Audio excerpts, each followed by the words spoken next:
ಹರಿ ಓಂ.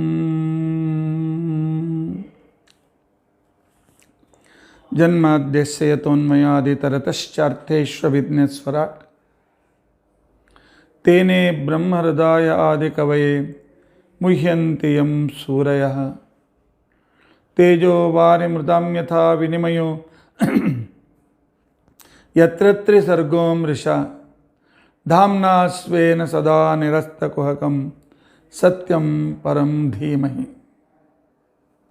ಸೃಷ್ಟಿಸ್ಥಿತ್ಯಪ್ಯಹೇಯಾಂ ನಿಯತಿದೃಶತಮೋ ಬಂಧಮೋಕ್ಷಾಶ್ಚ ಯಸ್ಮಾತ್ ಅಸ್ಯ ಶ್ರೀ ಬ್ರಹ್ಮರುದ್ರ ಪ್ರಭೃತಿ ಸರ್ವನರದ್ವೀಷಶತ್ರುತ್ಮಕಸ್ಯ ವಿಷ್ಣೋರ್ವ್ಯಸ್ತಾಃ ಸಮಸ್ತಾಃ ಸಕಲಗುಣನಿಧಿಃ ಸರ್ವದೋಷವ್ಯಪೇತಃ ಪೂರ್ಣಾನಂದಾಪ್ಯಯೋ ಯೋ ಗುರುರಪಿ ಪರಮಶ್ಚಿಂತಯೇತಂ ಮಹಾಂತಂ. ಧರ್ಮಪ್ರೋಚ್ಛಿತಕೈತವೋತ್ರ ಪರಮಃ ನಿರ್ಮತ್ಸರಾಣಾಂ ಸತಾಂ ವೇದ್ಯಂ ವಾಸ್ತವಂ ವಸ್ತು ಶಿವದಂ ತಾಪತ್ರಯೋನ್ಮೂಲನಂ.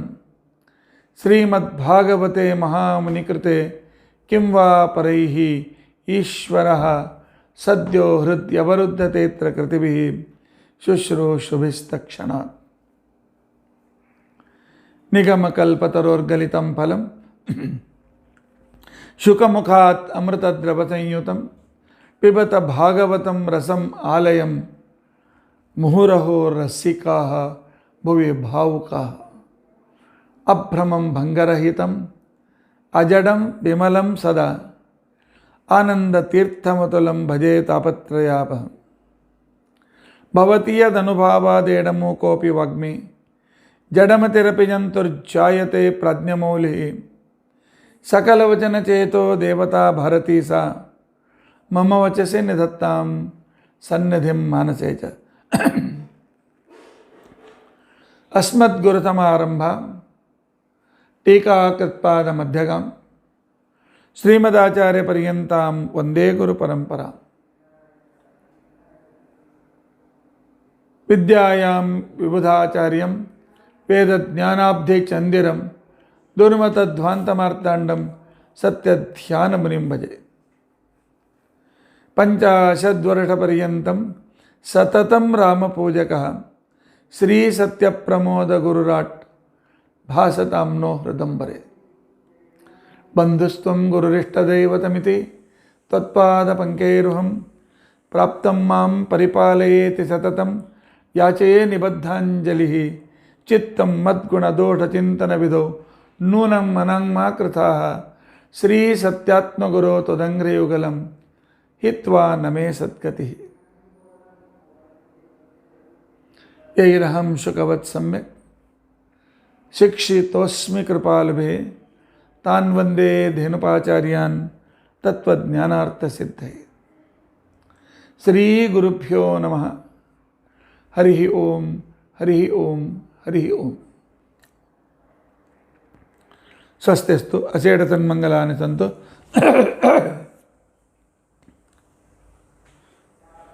ಶ್ಲೋಕೈಕಶ್ರಮಣಪ್ರಣಮಾತ್ರೇಣ ವಕ್ತುಶ್ಚ ಶ್ರೋತॄಣಾಂ ನಿಖಿಲ ಕಲಿಕೃತ ಕಲ್ಮಷಾಪನೋದನ ಪುಟತರೆ ಧರ್ಮಾದ್ಯ ಖಿಲ ಪುರುಷಾರ್ಥ ಸಾಧನೀಭೂತೆ.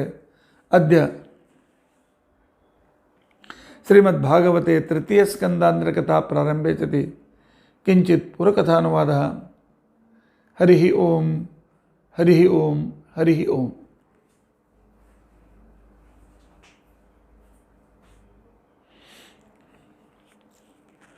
ನಿನ್ನೆ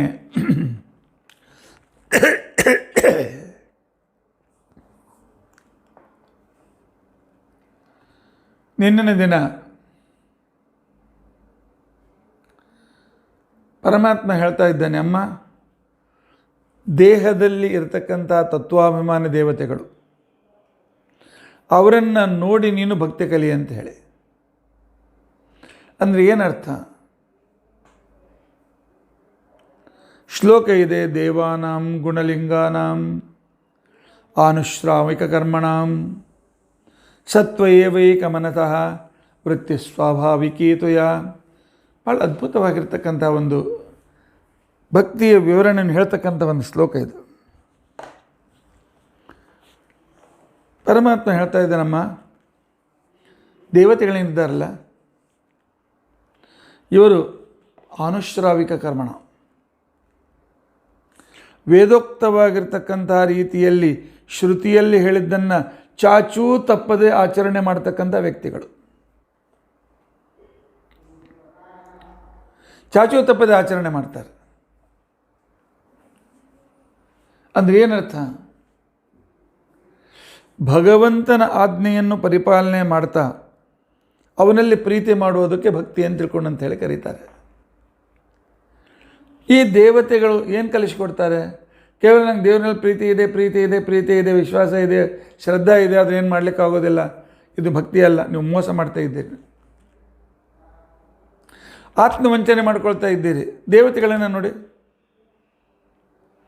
ಅವರಿಗೆ ವೇದಗಳಲ್ಲಿ ಪರಮಾತ್ಮ ಯಾವ್ಯಾವ ಕೆಲಸವನ್ನು ಕೊಟ್ಟಿದ್ದಾನೆ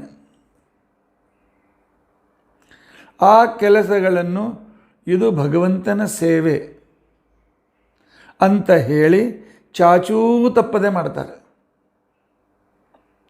ಸೂರ್ಯ ಎಂದಾದರೂ ರಜೆ ತೆಗೆದುಕೊಂಡದ್ದನ್ನು ನಾವು ಕಂಡಿದ್ದೇವೆಯಾ? ಇಲ್ಲ, ತೆಗೆದುಕೊಳ್ಳೋದಿಲ್ಲ. ಯಾಕೆ? ಭಗವಂತನ ಆಜ್ಞೆಯನ್ನು ಪರಿಪಾಲನೆ ಮಾಡುವುದೇ ಇದು ಪ್ರಥಮ ಧರ್ಮ.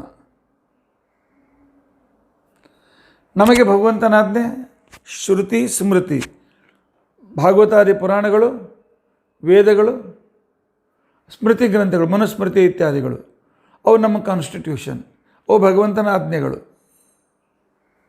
ಪರಮಾತ್ಮ ಹರಿವಂಶದಲ್ಲಿ ಭಾಳ ಸ್ಪಷ್ಟ ಹೇಳಿದ್ದಾನೆ, ಶ್ರುತಿ ಸ್ಮೃತಿ ಮಮೈವ ಆಜ್ಞೆ. ವೇದಗಳು ಮತ್ತು ಸ್ಮೃತಿಗಳು, ಪುರಾಣ ಮತ್ತು ಸ್ಮೃತಿಗಳು ನನ್ನ ಆರ್ಡರ್. ಯಹ ಉಲ್ಲಂಘ್ಯ ಪ್ರವರ್ತತೆ, ಯಾರು ಇಲ್ಲಿ ಹೇಳಿದ ಧರ್ಮದ ನಿಯಮಗಳನ್ನು ಏನೋ ತರ್ಕ ಮಾಡಿ ಕುತರ್ಕ ಮಾಡಿ ಈಗಿನ ಕಾಲಕ್ಕೆ ಎಲ್ಲ ಆಗ್ತದೆ, ಆಗಿನ ಕಾಲದ್ದು, ಆಗಿನ ಸಂಬಂಧ, ಈಗಿನ ಏನು ಸಂಬಂಧ, ಎಲ್ಲ ಆಗ್ತೇನು, ಇವೆಲ್ಲ ಹುಚ್ಚತನ ಬೇಕಾಗಿಲ್ಲ. ಆಗ್ತಿದೆ, ನನ್ನ ಕಡೆಯಿಂದ ಆಗೋದಿಲ್ಲ ಅಂತ ಹೇಳಿ ಅಷ್ಟೇ.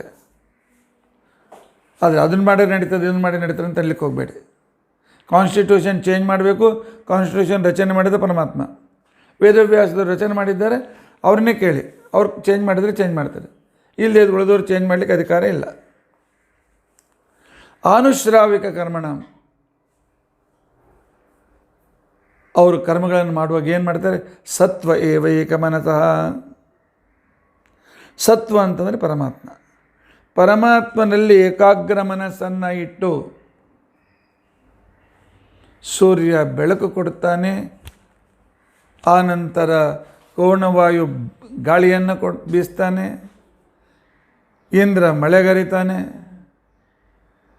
ಭೂಮಿ ಬೆಳೆಯನ್ನು ಬೆಳೆತಿದೆ, ಆನಂತರ ಸಮುದ್ರದ ಬಾಷ್ಪೀಕರಣವಾಗ್ತದೆ. ಜಗತ್ತಿನಲ್ಲಿ ಎಲ್ಲ ದೇವತೆಗಳು ತಮ್ಮ ಕೆಲಸವನ್ನು ಭಗವಂತನ ಸೇವೆ ಅಂತ ಮಾಡ್ತಾ ಇದ್ದಾರೆ. ಉಳಿದದ್ದು ಯಾವುದು ಕೂಡ ಲಕ್ಷ್ಯ ಕೊಡೋದಿಲ್ಲ. ಈ ವ್ಯಕ್ತಿ ಅರ್ಘ್ಯ ಕೊಟ್ಟಾನೆ, ಇವನ ಮನೆ ಮಾತ್ರ ಬೆಳಕು, ಇನ್ನೂ ಅವನು ಅರ್ಘ್ಯನ ಎಂದೂ ಜೀವನದಾಗ ಸಂಧ್ಯಾವನ ಮಾಡಿಲ್ಲ, ಅವ್ನು ನಾನು ಬೆಳಕು ಕೊಡೋದು ಬೇಡ ಅನ್ನೋದಿಲ್ಲ. ನಾನು ಅವರಿಗೋಸ್ಕರ ಮಾಡಲಿಕ್ಕತ್ತಿಲ್ಲ, ನಾನು ನನ್ನ ಪರಮಾತ್ಮನ ತೃಪ್ತಿಗೋಸ್ಕರ ಮಾಡ್ತಾಯಿದ್ದೆ. ಭಗವಂತನ ತೃಪ್ತಿಗೋಸ್ಕರ ನಾನು ಮಾಡ್ತಾ ಇದ್ದೇನೆ. ಇದನ್ನೇ ಆಚಾರ್ಯರು ಗೀತಾ ತಾತ್ಪರ್ಯದಲ್ಲಿ ಹೇಳ್ತಾರೆ, ಸ್ವವಿಹಿತ ವೃತ್ಯ ಭಗತ್ಯ ಭಗವತ್ ಆರಾಧನಮೇವ ಪರಮೋಧರ್ಮ. ತನ್ನ ವರ್ಣಾಶ್ರಮೋಚಿತವಾಗಿರ್ತಕ್ಕಂಥ ಕರ್ತವ್ಯ ಕರ್ಮಗಳನ್ನು ಭಕ್ತಿಯಿಂದ ಪರಮಾತ್ಮನ ಪ್ರೀತಿಗೋಸ್ಕರ ನಾವು ಮಾಡ್ತಾ ಇದ್ದರೆ ಇದು ಶ್ರದ್ಧೆ ಅಂತ ಅನಿಸ್ಕೊಳ್ತದೆ. ಅದರ ಜೊತೆಯಲ್ಲಿ ಸತ್ವ ಏವೈಕ ಮನಸಃ, ಅವನನ್ನು ಬಿಟ್ಟು ಬೇರೆ ಯಾರೂ ದೊಡ್ಡವರಲ್ಲ. ಅವನೇ ಸರ್ವೋತ್ತಮ, ಅವನೇ ಸರ್ವಕರ್ತ. ನಾವೆಲ್ಲರೂ ಅವನ ದಾಸಾನುದಾಸರು. ಅವನು ಹೇಳಿದಂತೆ ನಾವು ಕೆಲಸ ಮಾಡ್ತೇವೆ. ಅವ್ರು ಯಾವಾಗಲೂ ಭಯಪಡ್ತಾ ಇರ್ತಾರಂತೆ, ಎಲ್ಲಿ ನನ್ನಿಂದ ತಪ್ಪಾಗ್ತದೆ ಅಂತೇಳಿ. ಪರಮಾತ್ಮನಿಗೆ ಭಯಪಡೋದಿಲ್ಲ, ಪರಮಾತ್ಮನೇ ಪ್ರೀತಿ ಮಾಡ್ತಾರೆ. ಎಲ್ಲಿ ನಮ್ಮಿಂದ ತಪ್ಪಾಯಿತು ಅಂತ ತಿಳ್ಕೊಂಡಂತೇಳಿ ಭಯದಲ್ಲಿರ್ತಾರೆ ಅವರು. ಅದಕ್ಕೋಸ್ಕರ ತೈತ್ರಿಯ ಉಪನಿಷತ್ತು ಹೇಳ್ತದೆ, ಭೀಷಾಸ್ಮಾತ್ ವಾತಪ್ಪವತೆ ಭೀಷೋದೇತಿ ಸೂರ್ಯ ಭೀಷಾಸ್ಮಾದಗ್ನಿಶ್ಚೇಂದ್ರಶ್ಚ ಪರಮಾತ್ಮನ ಕಡೆ ಮಾಡುವ ಸೇವೆಯಲ್ಲಿ ಎಲ್ಲಿ ಏನಾದರೂ ತಪ್ಪಾದೀತು, ಆ ನಮ್ಮ ಸ್ವಾಮಿ ಎಲ್ಲಿ ಏನಾದರೂ ನಮ್ಮ ಮೇಲೆ ಅಸಮಾಧಾನಗೊಂಡಾನು ಅಂತ ತಿಳ್ಕೊಂಡಂಥೇಳಿ ಅನ್ನುವ ಭಯದಿಂದ ತಮ್ಮ ಕರ್ತವ್ಯವನ್ನು ಮಾಡ್ತಾರೆ. ಸೂರ್ಯ ತಾನು ಉದಿಸುವ ವೇಳೆಗೆ ಉದಿಸ್ತಾನೆ, ಅಸ್ತನಾಗ್ತಾನೆ, ಪೃಥ್ವಿ ತಿರುಗುವಂತೆ ತಿರುಗ್ತಾ ಇರ್ತದೆ. ಆ ನಂತರ ಅಗ್ನಿ ಉರಿಯೋದು ಉರಿತಾ ಇರ್ತದೆ, ಅಗ್ನಿ ಉರಿಸಿದಾಗ ಉರಿತದೆ, ಬೇಯಿಸುವ ಕೆಲಸ ಮಾಡ್ತದೆ. ಆ ನಂತರ ಸೂರ್ಯ ಚಂದ್ರರು ತಮ್ಮ ಬೆಳಕನ್ನು ಕೊಡ್ತಾರೆ. ಇದೇ ಭಕ್ತಿಯ ಮೊದಲನೇ ಹೆಜ್ಜೆ. ಪರಮಾತ್ಮ ನನ್ನ ಪ್ರೀತಿಸ್ತೇವಲ್ಲ, ಅವನು ಹೇಳಿದಂತೆ ಕೇಳಬೇಕು. ಆನಂತರ ಅವನನ್ನೇ 24 ತಾಸು ನೆನೆಸೋದು. ಇದಕ್ಕೇನೆ ಸ್ನೇಹ ಅಂತ ತಿಳ್ಕೊಂಡಂತೇಳಿ ಕರೀತಾರೆ. ಭಕ್ತಿಯಲ್ಲಿ 2 ಭಾಗಗಳು, ಶ್ರದ್ಧೆ ಮತ್ತು ಪ್ರೀತಿ. ಶ್ರದ್ಧೆ ಅಂತಂದರೆ ಭಗವಂತನಲ್ಲಿ ವಿಶ್ವಾಸ ಇಟ್ಟು ಅವನ ಮಹಾತ್ಮ್ಯಗಳನ್ನು ಚೆನ್ನಾಗಿ ಅರ್ಥ ಮಾಡಿಕೊಳ್ಳೋದು. ಅರ್ಥ ಮಾಡಿಕೊಳ್ಳೋ ಜೊತೆಯಲ್ಲಿ ಭಗವಂತನ ಮಹಾತ್ಮ್ಯ ಅಂತಂದರೆ ಏನರ್ಥ? ಭಗವಂತನು ನಮಗೆ ಮಾಡಿದ ಉಪಕಾರಗಳು. ಈಗ ಮಾತನಾಡಿಸ್ತಾ ಇದ್ದಾನೆ, ಅವನ ಉಪಕಾರ. ಕೇಳ್ತಾ ಇದ್ದೀರಿ, ಕೇಳಿಸ್ತಾ ಇದ್ದಾನೆ, ಉಪಕಾರ. ನೋಡ್ತಾ ಇದ್ದೇವೆ, ಅವನ ಉಪಕಾರ. ಅವನ ಉಪಕಾರ ಇಲ್ಲದೆ ಇದ್ದರೆ ನಾವು ಏನೂ ಮಾಡಲಿಕ್ಕಾಗೋದಿಲ್ಲ. ತೇನ ವಿನ ತೃಣಮಪಿ ನ ಚಲತಿ. ಅವನಿಲ್ಲದೆ ಹುಲ್ಲು ಕಡ್ಡಿ ಅಲುಗಾಡೋದಿಲ್ಲ. ಆದ್ದರಿಂದಾಗಿ ಪರಮಾತ್ಮನಲ್ಲೇ ಮನಸ್ಸನ್ನು ಇಟ್ಟು, ಅದಕ್ಕೋಸ್ಕರವೇ ಮಹಾತ್ಮ್ಯ ಜ್ಞಾನಪೂರ್ವಸ್ತು ಸುದೃಢ ಸರ್ವತೋಧಿಕ ಸ್ನೇಹ ಭಕ್ತಿ ರೀತಿ ಪ್ರೋಕ್ತ ಅಂತ ತಿಳ್ಕೊಂಡು ದಯಾ ಮುಕ್ತರ್ ನಚಾನ್ಯಥ ಆಚಾರ್ಯರು ತಾತ್ಪರ್ಯದಲ್ಲಿ ಹೇಳ್ತಾರೆ. ಭಗವಂತ ಮಾಡುವ ಉಪಕಾರ ಅರ್ಥ ಮಾಡಿಕೊಳ್ಳಿ, ಆ ನಂತರ ಅವನ ಆಜ್ಞೆಯನ್ನು ಪರಿಪಾಲಿಸಿ, ಆ ನಂತರ ಅವನನ್ನು ಪ್ರೀತಿಸಿ. ನಿರವಧಿಕ ಅನಂತ ಅನವದ್ಯ ಕಲ್ಯಾಣ ಗುಣಗಣತ್ವ ಜ್ಞಾನಪೂರ್ವಕ ಪರಮಾತ್ಮನ ಗುಣಗಳು ಅಸೀಮಿತ ಇವೆ. ಅಸೀಮಿತವಾದ ಒಂದೊಂದು ಗುಣ ಅಸೀಮಿತ, ಅಂತಂಥ ಅಸೀಮಿತ ಗುಣಗಳಿಂದ ಯುಕ್ತನಾಗಿರ್ತಕ್ಕಂಥ ವ್ಯಕ್ತಿ. ಅಂಥ ಗುಣಗಳು ಹೇಗಿದೆ? ಮಂಗಲವಾರದ ಗುಣಗಳು. ಆದ್ದರಿಂದಾಗಿ ಅಂಥ ಶ್ರೇಷ್ಠವಾಗಿರ್ತಕ್ಕಂಥ ಗುಣಗಳು ಅವು ಅನಂತ ಅನವದ್ಯ ನಿರ್ದೋಷವಾಗಿವೆ, ಕಲ್ಯಾಣಕರವಾಗಿವೆ, ನಮ್ಮ ಮಂಗಲಕರವಾಗಿವೆ. ಇಂಥ ಮಂಗಲಕರನಾದ ಪರಮಾತ್ಮನ ಉಪಕಾರ ಪ್ರತಿಕ್ಷಣದಲ್ಲಿ ನಾವು ಪಡೀತಾ ಇದ್ದೇವೆ ಅನ್ನುವ ತಿಳಿವಳಿಕೆಯ ಪೂರ್ವಕ ಆತ್ಮೀಯ ಸಮಸ್ತ ವಸ್ತುಭ್ಯ ಅನೇಕ ಗುಣಾಧಿಕ. ಪರಮಾತ್ಮ ನನ್ನ ಪ್ರಾಣಕ್ಕಿಂತಲೂ ಹೆಚ್ಚು ಶ್ರೇಷ್ಠನಾಗಿದ್ದ. ನನ್ನ ಹೆಂಡತಿ, ಮಕ್ಕಳು, ಬಂಧು ಬಾಂಧವರು, ಸಂಪತ್ತು, ಮನೆ, ಆಸ್ತಿ ಎಲ್ಲಕ್ಕಿಂತಲೂ ಶ್ರೇಷ್ಠನಾದಂಥ ಪರಮಾತ್ಮ ಆತ್ಮೀಯ ವಸ್ತುಭ್ಯ ಅನೇಕ ಗುಣಾಧಿಕ. ಇವು ಟೆಂಪ್ರರಿ, ಪರ್ಮನೆಂಟ್ ಅವನೊಬ್ಬನೇ. ಪರ್ಮನೆಂಟ್ ಬಂಧು, ಪರ್ಮನೆಂಟ್ ತಂದೆ, ಪರ್ಮನೆಂಟ್ ತಾಯಿ, ಪರ್ಮನೆಂಟ್ ಪತಿ, ಪರ್ಮನೆಂಟ್ ಹೆಂಡತಿ ಅಂದರೆ ಪತಿ ಪತ್ನಿಯಲ್ಲಿ ಇರ್ತಕ್ಕಂಥವನು ಅಂತ ಅರ್ಥ. ಪರ್ಮನೆಂಟ್ ಮಗನಂತೆ ನಮ್ಮನ್ನು ನೋಡಿಕೊಳ್ತಕ್ಕಂಥವನು, ಪರ್ಮನೆಂಟ್ ಅಧ್ಯಾಪಕ, ಪರ್ಮನೆಂಟ್ ರಾಜ, ಪರ್ಮನೆಂಟ್ ಪೋಷಕ ಅವನೊಬ್ಬನೇ. ಅನಂತ ಗುಣಾಧಿಕ ಅಂಥೇಳಿ ಅವನ ಉಪಕಾರವನ್ನು ಸ್ಮರಿಸಿ ಅವನನ್ನು ಪ್ರೀತಿಸ್ಲಿಕ್ಕೆ ಪ್ರಾರಂಭ ಮಾಡಿದರೆ ಆ ಪ್ರೀತಿಗೆ ಭಂಗ ಬರಬಾರದು. ಅಂತರಾಯ ಸಹಸ್ರೇಣಾಪಿ ಲಕ್ಷ ಸಾವಿರ ಲಕ್ಷ ವಿಘ್ನಗಳು ಬಂದರೂ ಕೂಡ ನಾನು ಭಗವಂತನ ಪ್ರೀತಿಯನ್ನು ಬಿಡೋದಿಲ್ಲ. ಪಾಂಡವರಿಗೆ ಬಂದಷ್ಟು ಕಷ್ಟ ನಮಗೆ ಬಂದಿದೆ, ಕುಂತಿ ಪಟ್ಟಷ್ಟು ಕಷ್ಟವನ್ನು ಪಟ್ಟಿದ್ದೇವೆ ನಾವು. ಅವರು ತಮ್ಮ ಭಕ್ತಿಯನ್ನು ಬಿಡಲಿಲ್ಲ. ಹಾಗೆ ಅದೇ ನಮಗೆ ಉದಾಹರಣೆ. ಅಂಥೇಳಿ ಭಗವಂತನ ಮೇಲೆ ಸತತ ಪ್ರೀತಿಯನ್ನು ಮಾಡೋದು. ಪ್ರೀತಿ ಅಂದರೆ ಅರ್ಥವೇನು? ಪ್ರೀತಿ ಅಂದರೆ ಹೋಗಿ ಹೆಗಲಿಕೆ ಮೇಲೆ ಹಾಕೊಂಡು ಪರಮಾತ್ಮ ಐ ಲವ್ ಯು ಅಂತ ತಿಳ್ಕೊಂಡಂತನ್ಬೇಕೆ? ಅಲ್ಲ. ಪ್ರೀತಿ ಅಂತ ತಿಳ್ಕೊಂಡಂತಂದರೆ ಯಾರನ್ನು ಪ್ರೀತಿಸ್ತೇವೆ ಅವರನ್ನು ಒಂದು ಸೆಕೆಂಡ್ ಮರೆಯೋದಿಲ್ಲ ನಾವು. 24 ತಾಸು ಅವ್ರ ಬಗ್ಗೆ ವಿಚಾರ ಮಾಡ್ತಾ ಇರ್ತೇವೆ. ಭಗವಂತನ ಪ್ರೀತಿ ಅಂತಂದರೆ ಪ್ರತಿ ಸೆಕೆಂಡಿಗೂ ಭಗವಂತನನ್ನು, ಪ್ರತಿ ಕ್ಷಣದಲ್ಲೂ, ಪ್ರತಿ ಕ್ರಿಯೆಯಲ್ಲಿಯೂ, ಪ್ರತಿ ವಿಕ್ರಿಯೆಯಲ್ಲಿಯೂ ಕೂಡ ಭಗವಂತನನ್ನು ನೆನೆಯೋದು.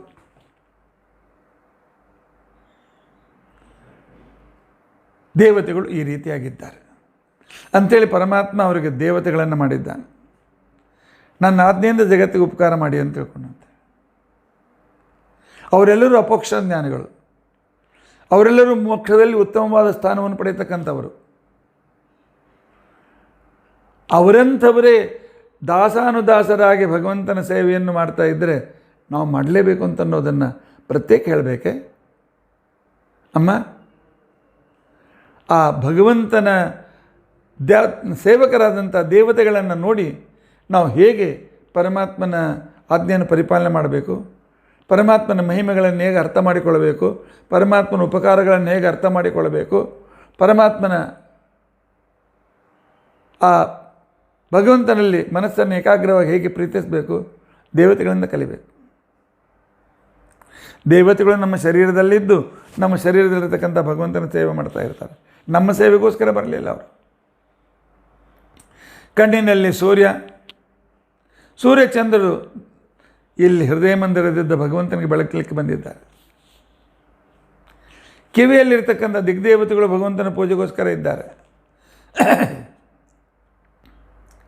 ಆದ್ದರಿಂದ ಒಂದು ಕ್ಷಣವೂ ಬಿಡದೆ ಆ ಪರಮಾತ್ಮನ ಅನುಗ್ರಹ ಪಡೆಯಬೇಕು ಅಂತೇಳಿ ಏನು ದೇವತೆಗಳು ಭಕ್ತಿಯನ್ನು ಮಾಡ್ತಾರಲ್ಲ, ಅವರಿಂದ ನಾವು ಭಕ್ತಿಯನ್ನು ಕಲಿಯೋಣ.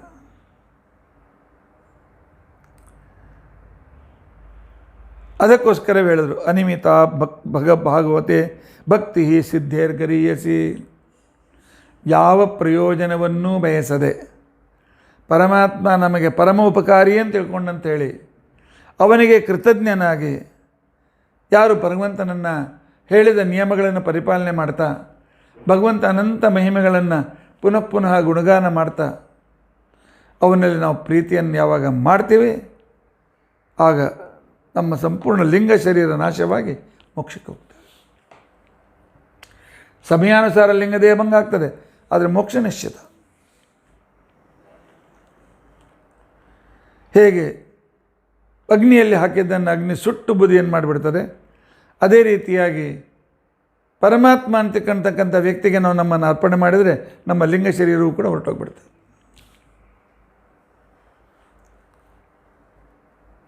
ದೇವಹೂತಿ ಕೇಳ್ತಾಳೆ, ಹಾಗಾದರೆ ಭಕ್ತರಲ್ಲಿ ಏನಾದರೂ ಕೆಟಗರಿ ಇದೆಯೇ? ಎಷ್ಟು ಜನರು ಅಷ್ಟು ಕೆಟಗರಿ? ಕಪಿಲ ಹೇಳ್ತಾನೆ, ಅಮ್ಮ ಆದರೂ ಮುಖ್ಯ 2 ಕೆಟಗರಿಗಳು. ಮೋಕ್ಷವನ್ನು ಬಯಸುವ ಭಕ್ತರು, ಪರಮಾತ್ಮನನ್ನು ಮಾತ್ರ ಬಯಸುವ ಭಕ್ತರು. ಮೋಕ್ಷವನ್ನು ಬಯಸುವ ಭಕ್ತರು ಮೋಕ್ಷಕ್ಕೆ ಹೋಗ್ತಾರೆ. ಆದರೆ ನಮಗೆ ಮೋಕ್ಷ ಬೇಕಾಗಿಲ್ಲ, ಬ್ರಹ್ಮ ಪದವಿ ಬೇಕಾಗಿಲ್ಲ, ನ ನಾಕ ಪೃಷ್ಟಂ ನ ಚ ಪಾರಮೇಷ್ಟಂ ನ ಯೋಗ ಸಿದ್ಧಿ ಅಪುನರ್ಭವಮ್ಮ. ಏನೂ ಬೇಕಾಗಿಲ್ಲ ಪರಮಾತ್ಮ, ನಿನ್ನ ಪಾದದ ಸಾಮೀಪ್ಯ ಸಾಕು.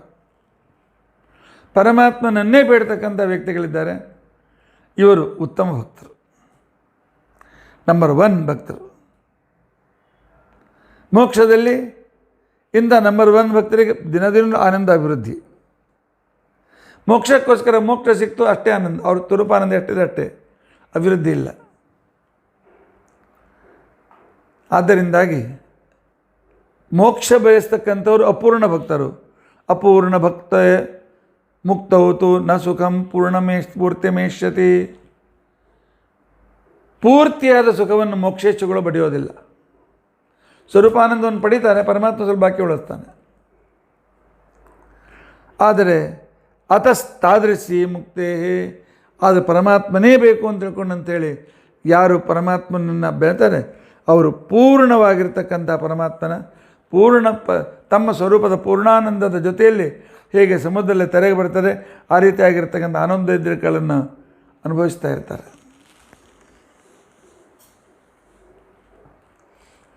ಇಂಥವರಿಗೆ ಏಕಾಂತ ಭಕ್ತರು ಅಂತ ಕರೀತಾರಮ್ಮ. ಆಗ ದೇವತೆ ಅಂತೇಳಿ, ಪುತ್ರ ಏಕಾಂತ ಭಕ್ತರು ಅಂತಂದರೆ ಯಾರು, ಅವರು ಹೇಗಿರ್ತಾರೆ ಅದನ್ನು ಸ್ವಲ್ಪ ನನಗೆ ಹೇಳು ಅಂತ ತಿಳ್ಕೊಂಡಂತೇಳಿ ಅಂದಾಗ, ಏಕಾಂತ ಭಕ್ತರು 24 ತಾಸು ಭಗವಂತನನ್ನೇ ಪ್ರತಿಯೊಂದು ವಸ್ತುವಿನಲ್ಲಿ ಕಾಣ್ತಾ ಪರಮಾತ್ಮನ ಮಹಿಮೆಗಳನ್ನು ಸತತ ಗಾನ ಮಾಡ್ತಾ ಪರಮಾತ್ಮ ನೀನೇ ನಮಗೆ ಬೇಕೇ ಹೊರತು ನಮಗೆ ನಿನ್ನನ್ನು ಬಿಟ್ಟು ಬೇರೆ ಜಗತ್ತಿನಲ್ಲಿ ಶ್ರೇಷ್ಠವಾದ ವಸ್ತು ಇಲ್ಲ ಅಂತ ತಿಳ್ಕೊಂಡಂತೇಳಿ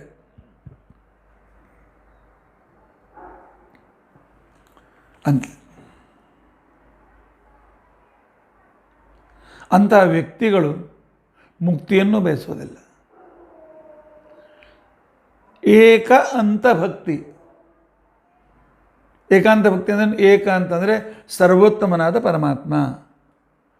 ಪರಮಾತ್ಮನಲ್ಲಿಯೇ ಪ್ರಾರಂಭವಾಗಿ ಪರಮಾತ್ಮನಲ್ಲೇ ಅಂತವಾಗುವ ಅವರ ಪ್ರೀತಿ. ಅದು ಅಂತಾಗುವಾಗ ಪ್ರೀತಿ ಅಲ್ಲ, ಸತತ. ಆದರೆ ಅವನೇ ಆದಿ ಅವನೇ ಅಂತ್ಯ. ಅವರಿಗೆ ಅಂಥವ್ರು ಮಾತ್ರ ಅದನ್ನು ಬಯಸ್ತಾರೆ. ಇವರೇ ಏಕಾಂತ ಭಕ್ತರು ಅಂತ ಅರ್ಥ ಮಾಡು. ಯಾರು ನಂಬರ್ 1 ಭಕ್ತರು ಅಂತ ನಾನು ಹೇಳಿದ್ನಲ್ಲ, ಭಗವತ್ಕಾಮಕ ಭಕ್ತರು ಅಂತ ಏನಿದ್ದಾರೆ ಅವರು ಏಕಾಂತ ಭಕ್ತರು. ಮೋಕ್ಷಕ್ಕೋಸ್ಕರ ಮಾಡ್ತಕ್ಕಂಥವ್ರು ಪರಮ ಭಕ್ತರು. ಮೋಕ್ಷ ಮಾತ್ರ ಪರಮಾತ್ಮ ಕೊಡ್ತಾನೆ. ಆಗ ದೇವಹೂತಿ ಕೇಳ್ತಾಳೆ, ಹಾಗಾದರೆ ಪುತ್ರ ಅವ್ರಿಗೆ ಮೋಕ್ಷ ಸಿಗೋಂಗಿಲ್ಲ, ಏಕಾಂತ ಭಕ್ತರಿಗೆ ಮೋಕ್ಷ ಬೇಡ ಅಂತಾರಲ್ಲ, ಸಾಯುಜ್ಯಾದಿ ಮೋಕ್ಷಗಳವ್ರು ಸಿಗೋದಿಲ್ಲೇನು? ಕಪಿಲ ಹೇಳ್ತಾನೆ, ಅಮ್ಮ ಬೇಡ ಅಂತಂತಾರೆ. ಕೊನೆಗೆ ಪರಮಾತ್ಮ ಆರ್ಡರ್ ಮಾಡ್ತಾನೆ, ನಾನು ಕೊಡ್ತಾ ಇದ್ದೇನೆ, ಸಾಯುಜ್ಯ ಮೋಕ್ಷ ಇರು, ಅಲ್ಲಿ ಬಂದಿರು, ಸುಖ ಅನುಭವಿಸು. ಭಗವಂತನ ಆಜ್ಞೆ ಅಂತೂ ಇವರು ಎಂದೂ ಬೀರೋದಿಲ್ಲ. ಅವರು ಬಯಸದೇ ಇದ್ದರೂ ಪರಮಾತ್ಮ ಆಜ್ಞೆ ಮಾಡಿ ಅವ್ರಿಗೆ ಕೊಡ್ತಾನೆ. ಇವರು ಬೇಡ ಅಂತಾರೆ, ಪರಮಾತ್ಮ ಕೊಡ್ತೇನೆ ಅಂತಂತಾನೆ. ಇದೇ ಬಹಳ ಮಹತ್ವಪೂರ್ಣವಾದಂಥ ಒಂದು ಲೀಲೆ ಭಗವಂತನದು. ನೇಚ್ಛಂತಿ ಸಾಯುಜ್ಯಮಪಿ ಫಲತ್ವೇನ ಹರೇರ್ಯದಿ ದದಾತಿ ಭಕ್ತಿ ಸಂತುಷ್ಟ ಆಜ್ಞಾತ್ವೇನೈವ ಗೃಹ್ಣತೆ. ಆಚಾರ್ಯರು ವಿಶೇಷವಾಗಿರ್ತಕ್ಕಂಥ ರೀತಿಯಲ್ಲಿ ಪ್ರಮಾಣ ಕೊಟ್ಟು ಹೇಳ್ತಾ ಇದ್ದಾರೆ. ಅವರು ಸಾಯುಜ್ಯವನ್ನು ಬಯಸೋದಿಲ್ಲ, ಆದರೆ ಪರಮಾತ್ಮ ಯಾವಾಗ ತಗೊಳ್ಬೇಕು ಅಂತ ತಿಳ್ಕೊಂಡಂತ ಹೇಳ್ತಾನೆ, ಆಗ ಅವರು ಆಜ್ಞೆ ರೂಪದಿಂದ ಸ್ವೀಕಾರ ಮಾಡ್ತಾರೆ. ದತಾತಿ ಭಕ್ತಿಂ ಸಂತುಷ್ಟ ಆಜ್ಞಾತ್ವೇನೈವ ಗೃಹ್ಣತೆ ತಾದೃಶಾನಾಂ ಸುಖಾಧಿಕ್ಯಂ. ಅಂಥವ್ರು ನಿತ್ಯ ನೂತನವಾಗಿರ್ತಕ್ಕಂಥ ಆನಂದೋದ್ರೇಕವನ್ನು ದಿನಾಲು ಪಡಿತಾ ಇರ್ತಾರೆ. ಅವರೇ ಏಕಾಂತ ಭಕ್ತರು ಅಂತ ತಿಳ್ಕೊಂಡಂತೆ. ಏಕಾಂತ ಭಕ್ತರು ಮಕ್ಕಳು ಹೇಗೆ ಮಾಡ್ತಾರೆ ಅಮ್ಮ? ಏಕಾಂತ ಭಕ್ತರು, ನಾನು ದೈತ್ಯಾರಿ ಅಸುರಾರಿ ದೈತ್ಯ ವಿನಾಶಕವಾಗಿರ್ತಕ್ಕಂಥ ನನ್ನ ಆ ಮಹಾಬಲಿಷ್ಠವಾದ ಸುಂದರ ರೂಪದ ದರ್ಶನ ಯಾವಾಗಲೂ ಮಾಡ್ತಾ ಇರ್ತಾರೆ. ಅವ್ರಿಗೆ ಮಾತನಾಡಬೇಕು ಅಂತ ಅನಿಸಿದ್ರೆ ನನ್ನ ಜೊತೆಗೆ ಮಾತನಾಡ್ತಾರೆ, ಆಟ ಆಡಬೇಕು ಅಂತ ನನ್ನ ಜೊತೆಗೆ ಆಟ ಆಡ್ತಾರೆ. ಏನಾದರೂ ಇದ್ದರೆ ತಮ್ಮ ಸುಖ ದುಃಖಗಳಿದ್ರೆ ನನ್ನ ಮುಂದೆ ಹೇಳ್ಕೊಳ್ತಾರೆ. ಅವು ದುಃಖ ಇರೋದಿಲ್ಲ ಸಾಯುಜ್ಯ ಮೋಕ್ಷದಲ್ಲಿ. ಪರಮಾತ್ಮ ಈ ರೂಪ ಹೇಗೆ, ಇಂಥ ರೂಪ ತೋರಿಸು, ಆ ರೂಪ ತೋರಿಸು, ಹೀಗೆ ನನ್ನ ಜೊತೆಗೆ ಮಾತನಾಡ್ತಾ ಇರ್ತಾರೆ. ಅಷ್ಟೇ ಅಲ್ಲ, ಅಂಥವರಿಗೆ ಸತತ ನಾನು ನನ್ನ ಸುಂದರವಾದ ರೂಪವನ್ನು ತೋರಿಸುತ್ತಾ ನನ್ನ ಸಮೀಪದಲ್ಲಿ ಇಟ್ಕೊಳ್ತೇನೆ. ಅಲ್ಲ, ಯುಜ ಅಂದರೆ ಜೊತೆ, ನನ್ನ ಜೊತೆಯಲ್ಲಿ ಅವರನ್ನು ಇಟ್ಕೊಳ್ತೇನೆ. ಆದ್ದರಿಂದ ಅದು ಸಾಯುಜ್ಯ ಮೋಕ್ಷ ಅಂತೇಳಿ ಅನ್ನಿಸ್ಕೊಳ್ತದೆ. ಅಂಥ ಭಕ್ತರು ಬೇಡೋದಿಲ್ಲ.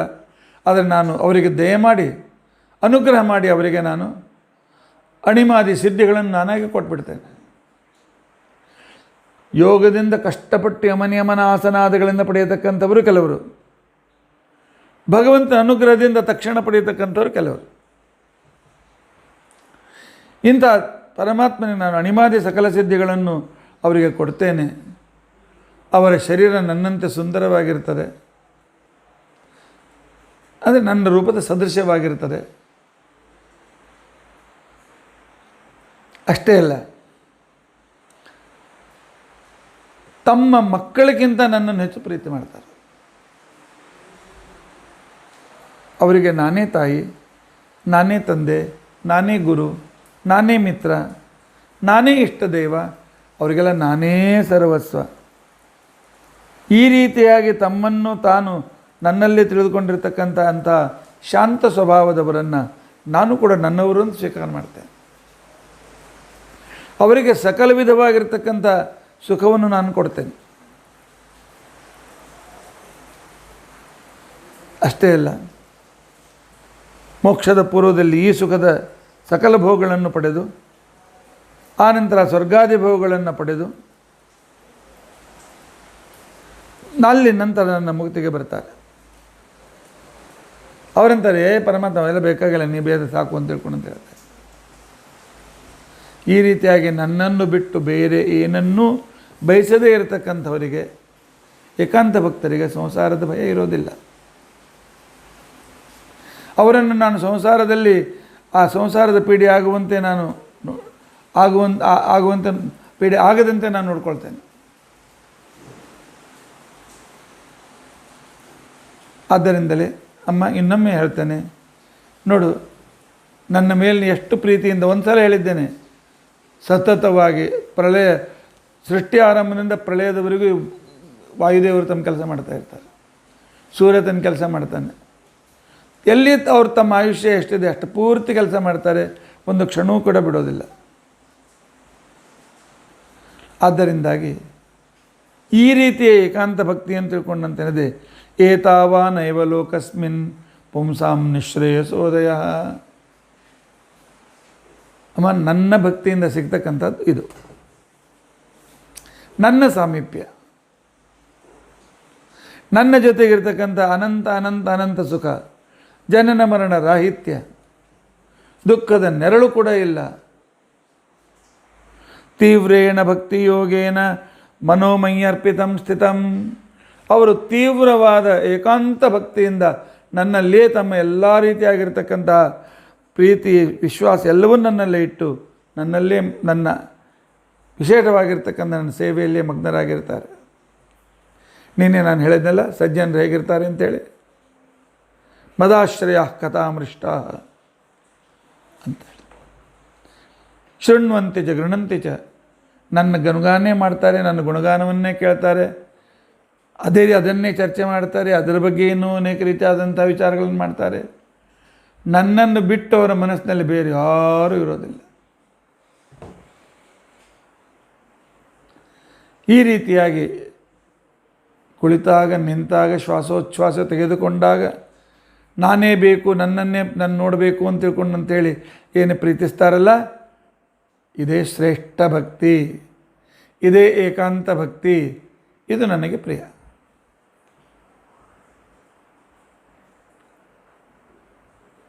ಅಮ್ಮ ನಿನಗೆ ಇನ್ನೊಂದು ವಿಷಯ ತಿಳಿಸ್ತೇನೆ. ಅತತೇ ಸಂಪ್ರವಕ್ಷ್ಯಾಮಿ ತತ್ವಾನಾಂ ಲಕ್ಷಣಂ ಧ್ರುವಂ ಯತ್ ವಿದಿತ್ವಾ ವಿಮುಚ್ಯೇತ ಪುರುಷ ಪ್ರಾಕೃತೈರ್ಗುಣೈ. ನಿನಗೆ ಭಗವಂತ ಎಷ್ಟು ಉಪಕಾರ ಮಾಡ್ತಾನೆ ಅಂತ ತಿಳ್ಕೊಂಡಂತ ಅನ್ನೋದನ್ನು ನಾನು ತಿಳಿಸಿ ಹೇಳ್ತೇನೆ ನಿನಗೆ. ಈ ಉಪಕಾರ, ಪರಮಾತ್ಮನ ಉಪಕಾರವನ್ನು ತಿಳಿದುಕೊಳ್ಳದೇ ಇದ್ದರೆ ನನ್ನಲ್ಲಿ ಪೂರ್ತಿ ಪ್ರೀತಿ ಉಂಟಾಗೋದಿಲ್ಲ. ಪ್ರೀತಿ ಉಂಟಾಗೋದಿಲ್ಲ ಆದ್ದರಿಂದ ಅವ್ರು ಮೋಕ್ಷವೂ ಸಿಕ್ಕೋದಿಲ್ಲ. ಆದ್ದರಿಂದ ನಿನಗೆ ನಾನು ಪರಮಾತ್ಮ ಹೇಗೆ ಜಗತ್ತನ್ನು ಸೃಷ್ಟಿ ಮಾಡ್ತಾನೆ, ಹೇಗೆ ಸಂರಕ್ಷಣೆ ಮಾಡ್ತಾನೆ, ಇದನ್ನು ನಿನಗೆ ವಿಸ್ತಾರವಾಗಿ ನಾನು ಹೇಳ್ತೇನೆ ಅಂತ ತಿಳ್ಕೊಂಡು ಅಂತೇಳಿ ಮಾಡ್ತಾರೆ. ದೇವಹೂತಿ ಕೇಳ್ತಾಳೆ, ಪರಮಾತ್ಮ ನಿನಗೆ ನಾನು ಭಕ್ತಿಯೋಗ ಅಂತ ಹೇಳು ಅಂತ ಹೇಳಿದ್ದೇನೆ, ನೀನು ತತ್ವಗಳನ್ನು ಹೇಳ್ತಾ ಇದ್ದೀಯಲ್ಲ. ಪರಮಾತ್ಮ ನಗ್ತಾನೆ, ಅಮ್ಮ ಇದು ಭಕ್ತಿಯೋಗದ ಒಂದು ಅಂಗ. ಭಕ್ತಿಯೋಗದಲ್ಲಿ 2 ಭಾಗಗಳು, ಒಂದು ಮಹಾತ್ಮ್ಯ ಜ್ಞಾನ, ಇನ್ನೊಂದು ನಾನೇ ಬೇಕು ಅಂತೇಳಿ ನನ್ನಲ್ಲಿ ಸತತ ಪ್ರೀತಿ. ಈಗ ನಾನೇ ಬೇಕು ಅಂತನೋ ನನ್ನಲ್ಲಿ ಸೇರ್ತಕ್ಕಂಥ ಸತತ ಪ್ರೀತಿ ಅಂತ ತಿಳ್ಕೊಂಡಂತೇನಿದೆ, ಆ ಸತತ ಪ್ರೀತಿಯನ್ನು ಇಲ್ಲಿವರೆಗೂ ನಾನು ನಿನಗೆ ವರ್ಣನೆ ಮಾಡಿದ್ದೇನೆ. ಈಗ ನನ್ನ ಮಹಾತ್ಮೆ ಕೇಳು. ನನ್ನ ಮಹಾತ್ಮ್ಯ ಅಂತಂದರೆ ನಾನು ಜಗತ್ತಿಗೆ ಮಾಡುವ ಉಪಕಾರ. ಇದನ್ನು ಯಾರೂ ಮಾಡಲಾರರು ಅಂಥೇಳಿ ಪರಮಾತ್ಮ ಹೇಳಲಿಕ್ಕೆ ಪ್ರಾರಂಭ ಮಾಡ್ತಾನೆ. ಭಗವಂತ ತನ್ನ ಕಥೆಯನ್ನು ತನ್ನ ತಾಯಿಗೆ ಹೇಳ್ತಾ ಇದ್ದಾನೆ. ಭಾಳ ಅದ್ಭುತವಾಗಿರ್ತಕ್ಕಂಥ ಪ್ರಸಂಗ.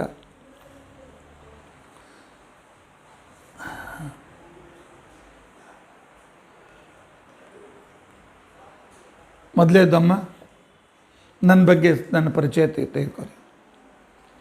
ನಿನ್ನ ಮಗ ಅಂತನೂ ಪರಿಚಯ ಇದೆ ನನಗೆ, ಆದರೆ ಅದು ಕೂಡ ನೀನು ತಿಳ್ಕೊಂಡಿಲ್ಲ ಅನ್ನೋದು ನನಗೆ ಗೊತ್ತಿದೆ. ನನ್ನ ಪರಿಚಯ ಅರ್ಥ ಮಾಡಿಕೊ. ನನ್ನ ಮಹಿಮೆ ತಿಳ್ಕೊಳ್ಬೇಕಾದ್ರೆ ನಾನು ಹೇಗಿದ್ದೇನೆ ನಿಮ್ಗೆ ಗೊತ್ತಿರಬೇಕಲ್ಲ. ಮೊದಲನೇದ್ದು, ನಾನು ಆದ್ಯಂತರಹಿತನಾಗಿದ್ದೇನೆ. ನಾನು ಎಂದು ಹುಟ್ಟಿದೆ ಇಲ್ಲ ಗೊತ್ತಿಲ್ಲ, ಜಗತ್ತಿಗೆ ಗೊತ್ತಿಲ್ಲ. ಅದನ್ನು ಹುಟ್ಟೇ ಇಲ್ಲಲ್ಲ, ಅದರಿಂದ ಇರೋದು ಹುಟ್ಟಿದ್ದೆ ಎಂದಿಂದ ಗೊತ್ತು ಹೇಳಬೇಕು. ನಾನದು ಎಲ್ಲಿಂದ ಹೇಳಬೇಕು?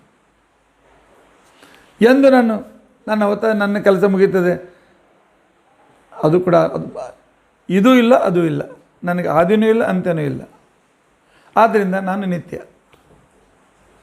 ಆದಿ ಇದ್ದರೆ ಅಂತ್ಯ ಇರ್ತದೆ, ಆದರೆ ಹಾಗೇನಿಲ್ಲ. ಜೀವರು ಇತ್ಯಾದಿಗಳಿಗೆ ಸಾದಿ ಅನಂತರು. ಪರಮಾತ್ಮ ಆದ್ಯಂತರಹಿತನಾಗಿರ್ತಕ್ಕಂಥ ವ್ಯಕ್ತಿ. ಅಂಥ ಒಬ್ಬ ಗ್ರೇಟ್ ವ್ಯಕ್ತಿ ಜಗತ್ತಿನಲ್ಲಿ ಬೇರೆ ತೋರಿಸಿಕೊಡಿ, ಅವನನ್ನು ಪ್ರೀತಿಸಿ. ನಮಗೆ ಕ್ರಿಕೆಟರ್ಸ್ ಇರ್ತಾನೆ, ನಮ್ಮ ಹೀರೋ ಸುನಿಲ್ ಗವಾಸ್ಕರ್, ನಮ್ಮ ಹೀರೋ ಮತ್ತೊಬ್ಬ ಅವನಪ್ಪ ಸಚಿನ್ ತೆಂಡೂಲ್ಕರ್, ನನ್ನ ಹೀರೋ ಧೋನಿ, ನನ್ನ ಹೀರೋ ಆ ರೀತಿಯಾಗಿರ್ತಕ್ಕಂಥ ಸಿನಿಮಾದಲ್ಲಿರ್ತಕ್ಕಂಥವ್ರು. ಇವರು ಯಾವ ಪರಮಾತ್ಮನ ಎದುರಿಗೆ ಏನು ಲೆಕ್ಕ ಇವರಿಗೆ? ಒಂದು ಅಣುವಿನಕ್ಕಿಂತ ಅಣುವಷ್ಟು ಇವರಿಗೇನಲ್ಲಿರ್ತಕ್ಕಂಥ ಇಲ್ಲ. ಅನಾದಿ ಅನಂತರಹಿತನಾದಂಥ ವ್ಯಕ್ತಿ. ಇವನನ್ನು ಪ್ರೀತಿಸಿದರೆ ಈ ಪ್ರೀತಿಗೆ ಭಂಗ ಬರೋದಿಲ್ಲಮ್ಮ. ನನ್ನನ್ನು ಪ್ರೀತಿಸು, ನನ್ನ ಪ್ರೀತಿಗೆ ನಿನಗೆ ಎಂದಿಗೂ ಭಂಗ ಬರೋದಿಲ್ಲ.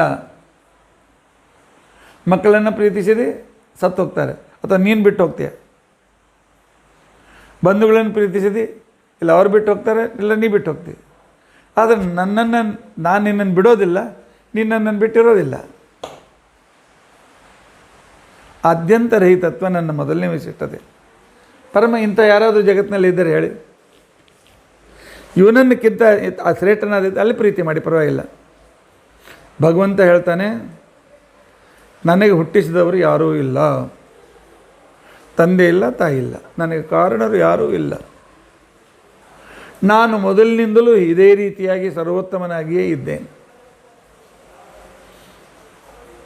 ಇನ್ನು ನನಗೆ ಪ್ರಾಕೃತ ಶರೀರ ಇಲ್ಲ, ನನ್ನ ಶರೀರ ಜ್ಞಾನಾನಂದ ಸ್ವರೂಪ.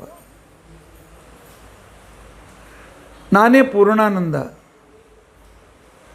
ಅಷ್ಟೇ ಅಲ್ಲ, ಮುಕ್ತರಿಗೆ ಪೂರ್ಣಾನಂದದಾಯಕನೂ ನಾನೇ, ಅವರ ಯೋಗ್ಯತಾನುಸಾರವಾಗಿ ಪೂರ್ಣಾನಂದದಾಯಕನೂ ನಾನೇ. ಪೂರ್ಣಾನಂದನಾಗಿ ಪೂರ್ಣಾನಂದವನ್ನು ಕೊಡ್ತಕ್ಕಂಥವ್ರು ಯಾರಿದ್ದಾರೆ ದೇವರನ್ನು ಬಿಟ್ಟು ಹೇಳಿ? ಪರಮಾತ್ಮ ಕೇಳ್ತಾ ಇದ್ದಾನೆ, ನನ್ನನ್ನು ಬಿಟ್ಟು ಯಾರಿದ್ದಾರೆ ಅಂಥೇಳಿ. ಎಲ್ಲೂ ಮೈಕುಂಠದ ಮೂಲ ಕೂತ್ಕೊಂಡಿಲ್ಲ ನಾನು. ಜಗತ್ತಿನ ಜಡ ಚೇತನದ ಎಲ್ಲ ಕಡೆಯಲ್ಲೂ ವ್ಯಾಪ್ತನಾಗಿದ್ದೇನೆ. ಅಂತರ್ಯಾಮಿಯಾಗಿದ್ದು ಪ್ರತಿಯೊಬ್ಬರ ಕಾಳಜಿ ಪ್ರತಿಯೊಂದು ಕ್ಷಣದಲ್ಲಿ ನೋಡ್ಕೊಳ್ತಾ ಇದ್ದೇನೆ. ಇಂತಹ ವ್ಯಕ್ತಿ ಯಾರಾದರೂ ಇದ್ದರೆ ಹೇಳು, ಅಮ್ಮ ನಾನು ನನ್ನ ಜಾಗ ಬಿಟ್ಟು ಅವ್ರು ಕೊಡ್ತೇನೆ, ನಾನು ರಾಜೀನಾಮೆ ಕೊಡ್ತೇನೆ. ಯಾರಿದ್ದಾರೆ ಹೇಳು?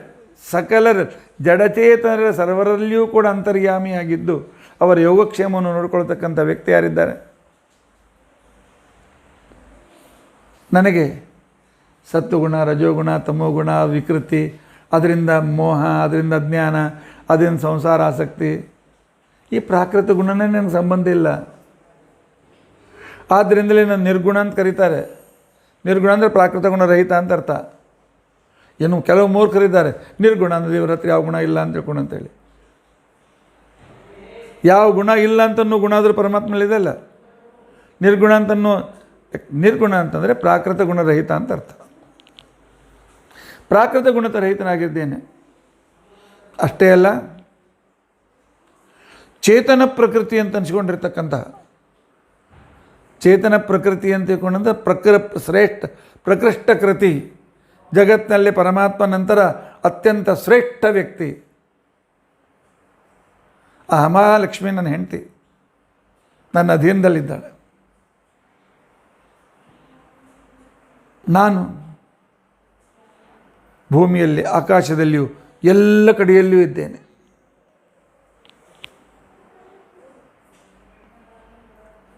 ಜಗತ್ತಿನಲ್ಲಿ 2 ಥರದ ಪುರುಷರಿದ್ದಾರೆ ಅಮ್ಮ.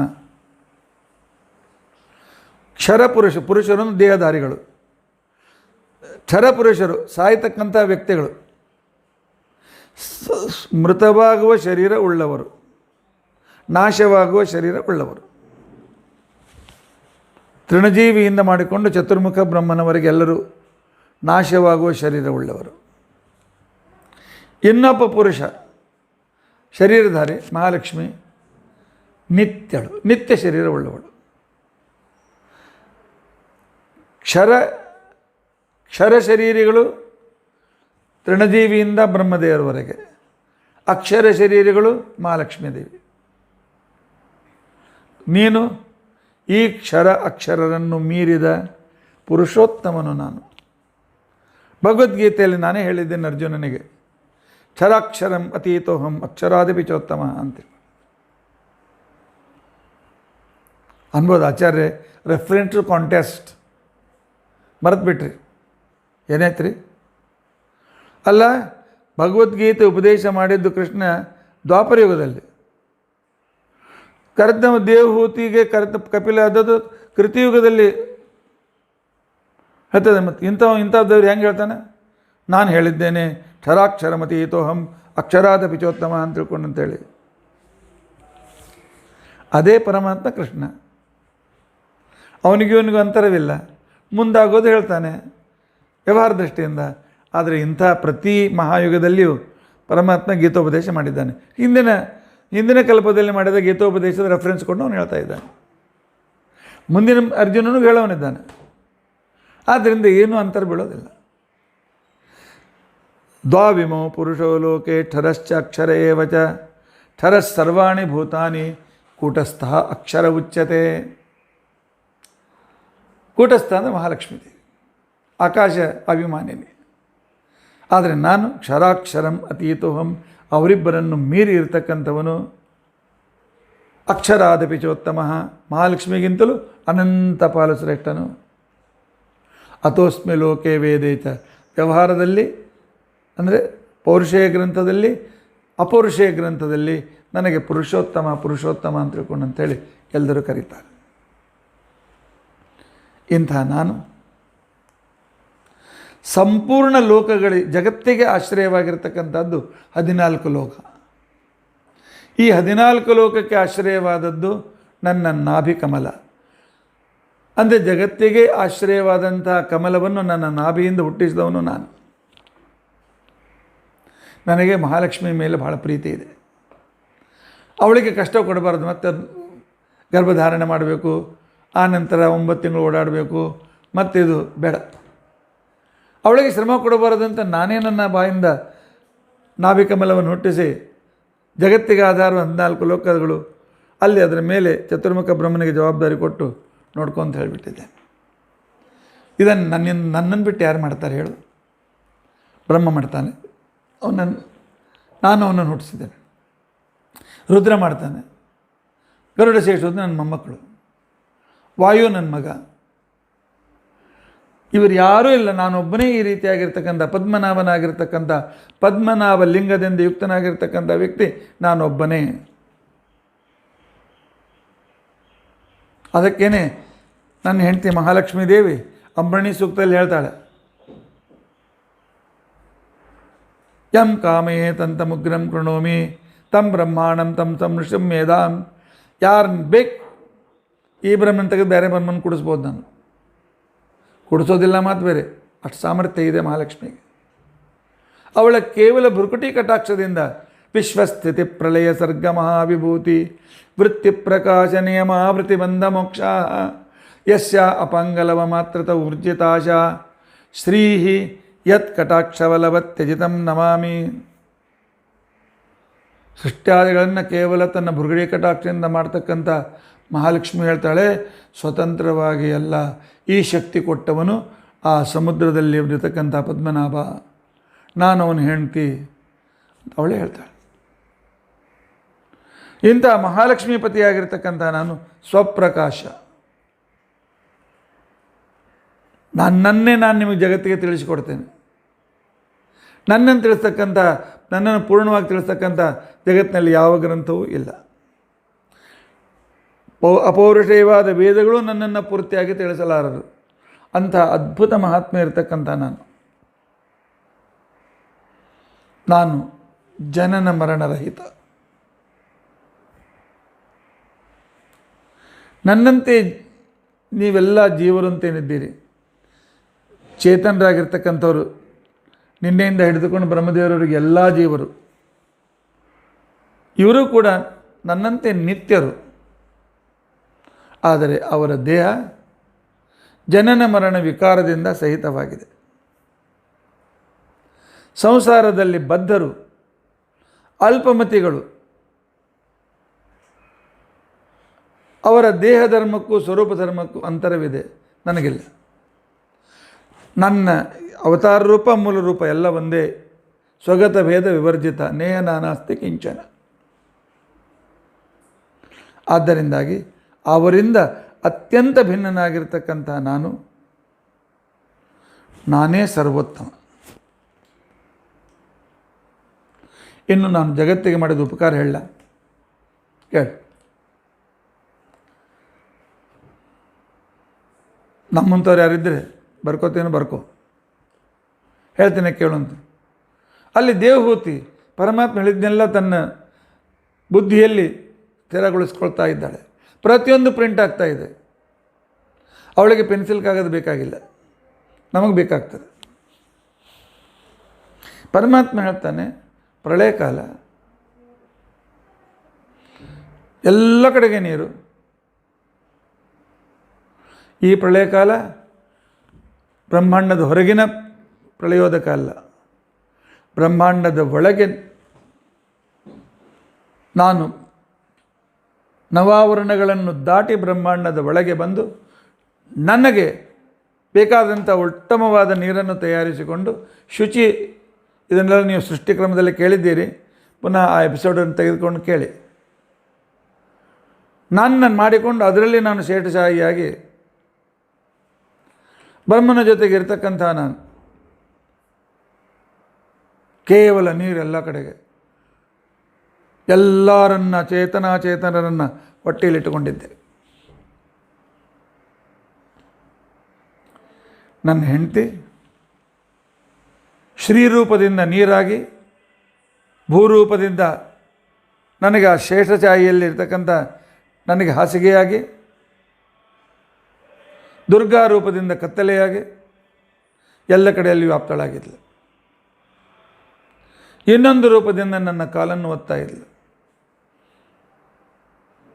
ಅಥವಾ ನನ್ನ ಅತಿ ಸಮೀಪದಲ್ಲಿ, ನನ್ನ ಆಲಿಂಗನದಲ್ಲಿ ಜ್ಞಾನಾನಂದನಾಗಿರ್ತಕ್ಕಂಥ ನನ್ನ ಮಹಿಮೆಗಳನ್ನು, ಆ ಮಹಿಮೆಗಳಿಂದ ಬರ್ತಕ್ಕಂಥ ಆನಂದವನ್ನು ಅನುಭವಿಸ್ತಾ ಇದ್ಲು. ಅವಳೇ ಒಂದು ದಿವಸ ನಾನು ಅವಳಿಗೆ ಮನಸ್ಸಿನಲ್ಲಿ ಪ್ರೇರಣೆ ಮಾಡಿದೆ. ಮಹಾಲಕ್ಷ್ಮಿ, ಸೃಷ್ಟಿಗೋಸ್ಕರ ನನ್ನನ್ನು ಪ್ರಾರ್ಥಿಸು. ನನ್ನ ಪ್ರೇರಣೆಯಿಂದಲೇ ಅವಳು, ಯಾಕೆಂದರೆ ಸ್ವಂತ ನನ್ನ ಪ್ರೇರಣೆ ಇಲ್ಲದೇ ಇದು ಲಕ್ಷ್ಮೀನೂ ಏನೂ ಮಾಡಲಾರ. ಅವಳಿಗೆ ಸೃಷ್ಟಿಗೋಸ್ಕರ ನಾನು ಪ್ರೇರಣೆ ಮಾಡಿದೆ. ಆಗ ಅವಳು ನನಗೆ ಪ್ರಾರ್ಥನೆ ಮಾಡಿದ್ಳು, ಪರಮಾತ್ಮ ಸೃಷ್ಟಿಯನ್ನು ಮಾಡು ಅಂಥೇಳಿ. ಆಗಲಿ ಅಂತೇಳಿ ಹೊಟ್ಟೆಯಲ್ಲಿ ಒಳಗೆ ನೋಡಿದೆ ನಾನು. ಅನಂತ ಜೀವರಾಶಿಗಳು ಸೃಷ್ಟಿಗೆ ಬರಬೇಕು ಅಂತ ದಾರಿ ಕಾಯ್ತಾ ಇದೆ. ದಾರಿ ಕಾಯ್ತಾ ಇರತಕ್ಕಂಥ ನನ್ನ ಸಂದರ್ಭದಲ್ಲಿ ನನ್ನ ಪರಮಾನುಗ್ರಹಕ್ಕೆ ಪಾತ್ರಳಾಗಿರ್ತಕ್ಕಂಥ ಮಹಾಲಕ್ಷ್ಮಿಗೆ ನಾನು ಹೇಳಿದೆ, ನೋಡಿ ಮಹಾಲಕ್ಷ್ಮಿ, ಇಷ್ಟೆಲ್ಲ ಚೇತನರನ್ನು ನಾನು ಸೃಷ್ಟಿಗೆ ತರಬೇಕಾಗಿದ್ದರೆ ಅವ್ರಿಗೊಂದು ಜಡ ದೇಹ ಬೇಕು. ಆದ್ದರಿಂದಾಗಿ ಈಗ ನಿಶ್ಚೇಷ್ಟವಾಗಿರ್ತಕ್ಕಂಥ ಏನು ಮೂಲ ಪ್ರಕೃತಿ ಅಂತನ್ನುವ ಹೆಸರಿನ ಆ ಏನು ಜಡತತ್ವ ಇದೆಯಲ್ಲ, ನೀನು ಅದರ ಅಭಿಮಾನಿನಿಯಾಗು. ಅಭಿಮಾನಿಯಾಗಿ ಅದರಲ್ಲಿ ಒಂದು ರೀತಿಯಾಗಿರ್ತಕ್ಕಂಥ ಪರಿಣಾಮಿತನ ಅಂತಕ್ಕಂಥದ್ದನ್ನು ಗುಣ ಕೊಡು ಅಂತ ನಾನು ಹೇಳಿದೆ. ಆಗ ನನ್ನ ಪ್ರೇರಣೆಯಿಂದ ಅವಳು ಸೃಷ್ಟಿ ಮಾಡುವುದಕ್ಕೋಸ್ಕರ ಎಲ್ಲ ಚೇತನರಲ್ಲಿ ಒಂದು ರೂಪದಿಂದ ವ್ಯಾಪ್ತಳಾಗಿದ್ದಾಳೆ. ಅವಳೇ ಚೇತನ ಪ್ರಕೃತಿ ಅಂತ ಅನಿಸ್ಕೊಳ್ತಾಳೆ. ಆನಂತರ ಇನ್ನೊಂದು ರೂಪದಿಂದ ಪ್ರತಿಯೊಂದು ಜಡದ ಕಣಕಣದಲ್ಲಿ ಅವಳು ವ್ಯಾಪ್ತಳಾದಳು. ಅಂಥ ಸಂದರ್ಭದಲ್ಲಿ ಅವಳು ಅಚೇತನ ಪ್ರಕೃತಿ ಅಥವಾ ಮೂಲ ಪ್ರಕೃತಿ ಅಂತೇಳಿ ಅನಿಸಿಕೊಳ್ತಾಳೆ.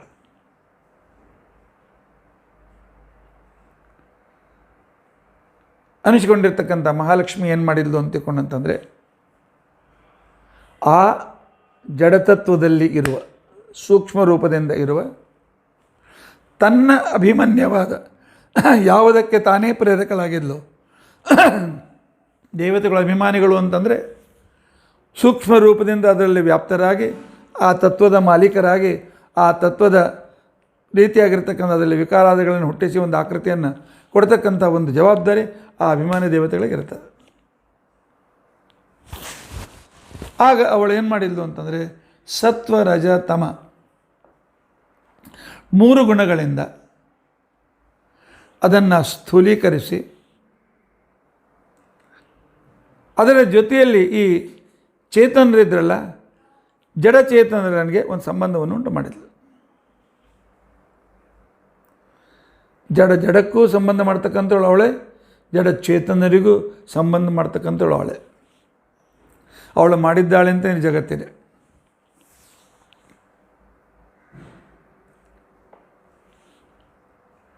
ಮಣ್ಣಿನಲ್ಲಿ ನೀರು ಹಾಕಿದರೆ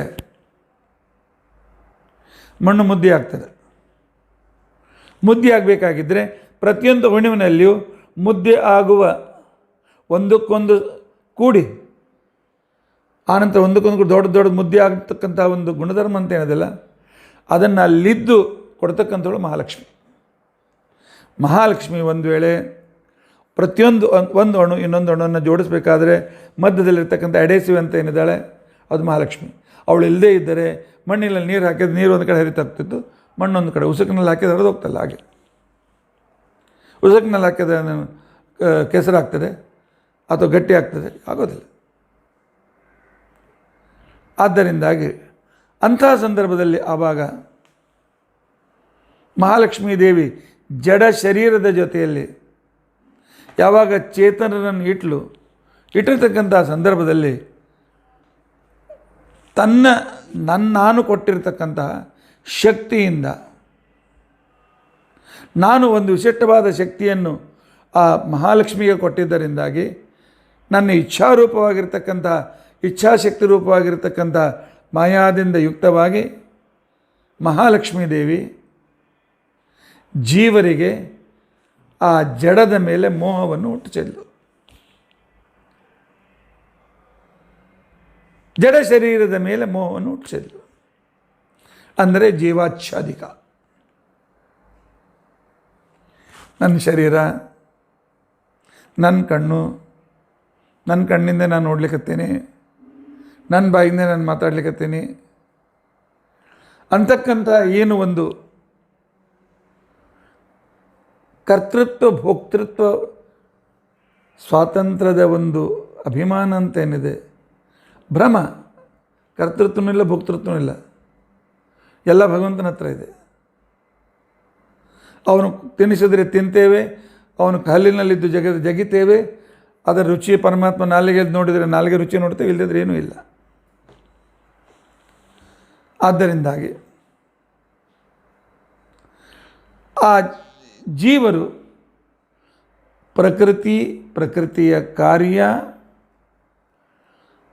ತಾವು ಇರ್ತಕ್ಕಂಥ ಶರೀರದಲ್ಲಿ ನಡೆಯತಕ್ಕಂಥ ಕ್ರಿಯೆಗಳು ಇವೆಲ್ಲವೂ ಭಗವಂತನದೇ ಇದ್ದರೂ ಕೂಡ ನನ್ನ ಶರೀರ, ನಾನು ನಡೀತೇನೆ, ನಾನು ಕೆಲಸ ಮಾಡ್ತೇನೆ, ನಾನು ಆಜ್ಞೆ ಮಾಡ್ತೇನೆ, ಇವೆಲ್ಲ ಸ್ವತಂತ್ರ ಕರ್ತೃತ್ವ ಭೋಕ್ತೃತ್ವದ ಭ್ರಮ ಅಂತೇನಿದೆ, ಇದೇ ಭ್ರಮವೇ ನಮ್ಮನ್ನು ಸಂಸಾರದಲ್ಲಿ ಕಟ್ಟಿ ಹಾಕ್ತದೆ. ಅಂದರೆ ಜೀವರನ್ನು ಕಟ್ಟಿ ಹಾಕ್ತದೆ. ಈ ರೀತಿಯಾಗಿ ಸಂಸಾರದಲ್ಲಿ ಕಟ್ಟಲ್ಪಟ್ಟಂಥ ಜೀವರು ನನ್ನನ್ನು ಬಿಟ್ಟು ಅವುಗಳನ್ನು ಪ್ರೀತಿಸಲಿಕ್ಕೆ ಪ್ರಾರಂಭ ಮಾಡ್ತಾರೆ.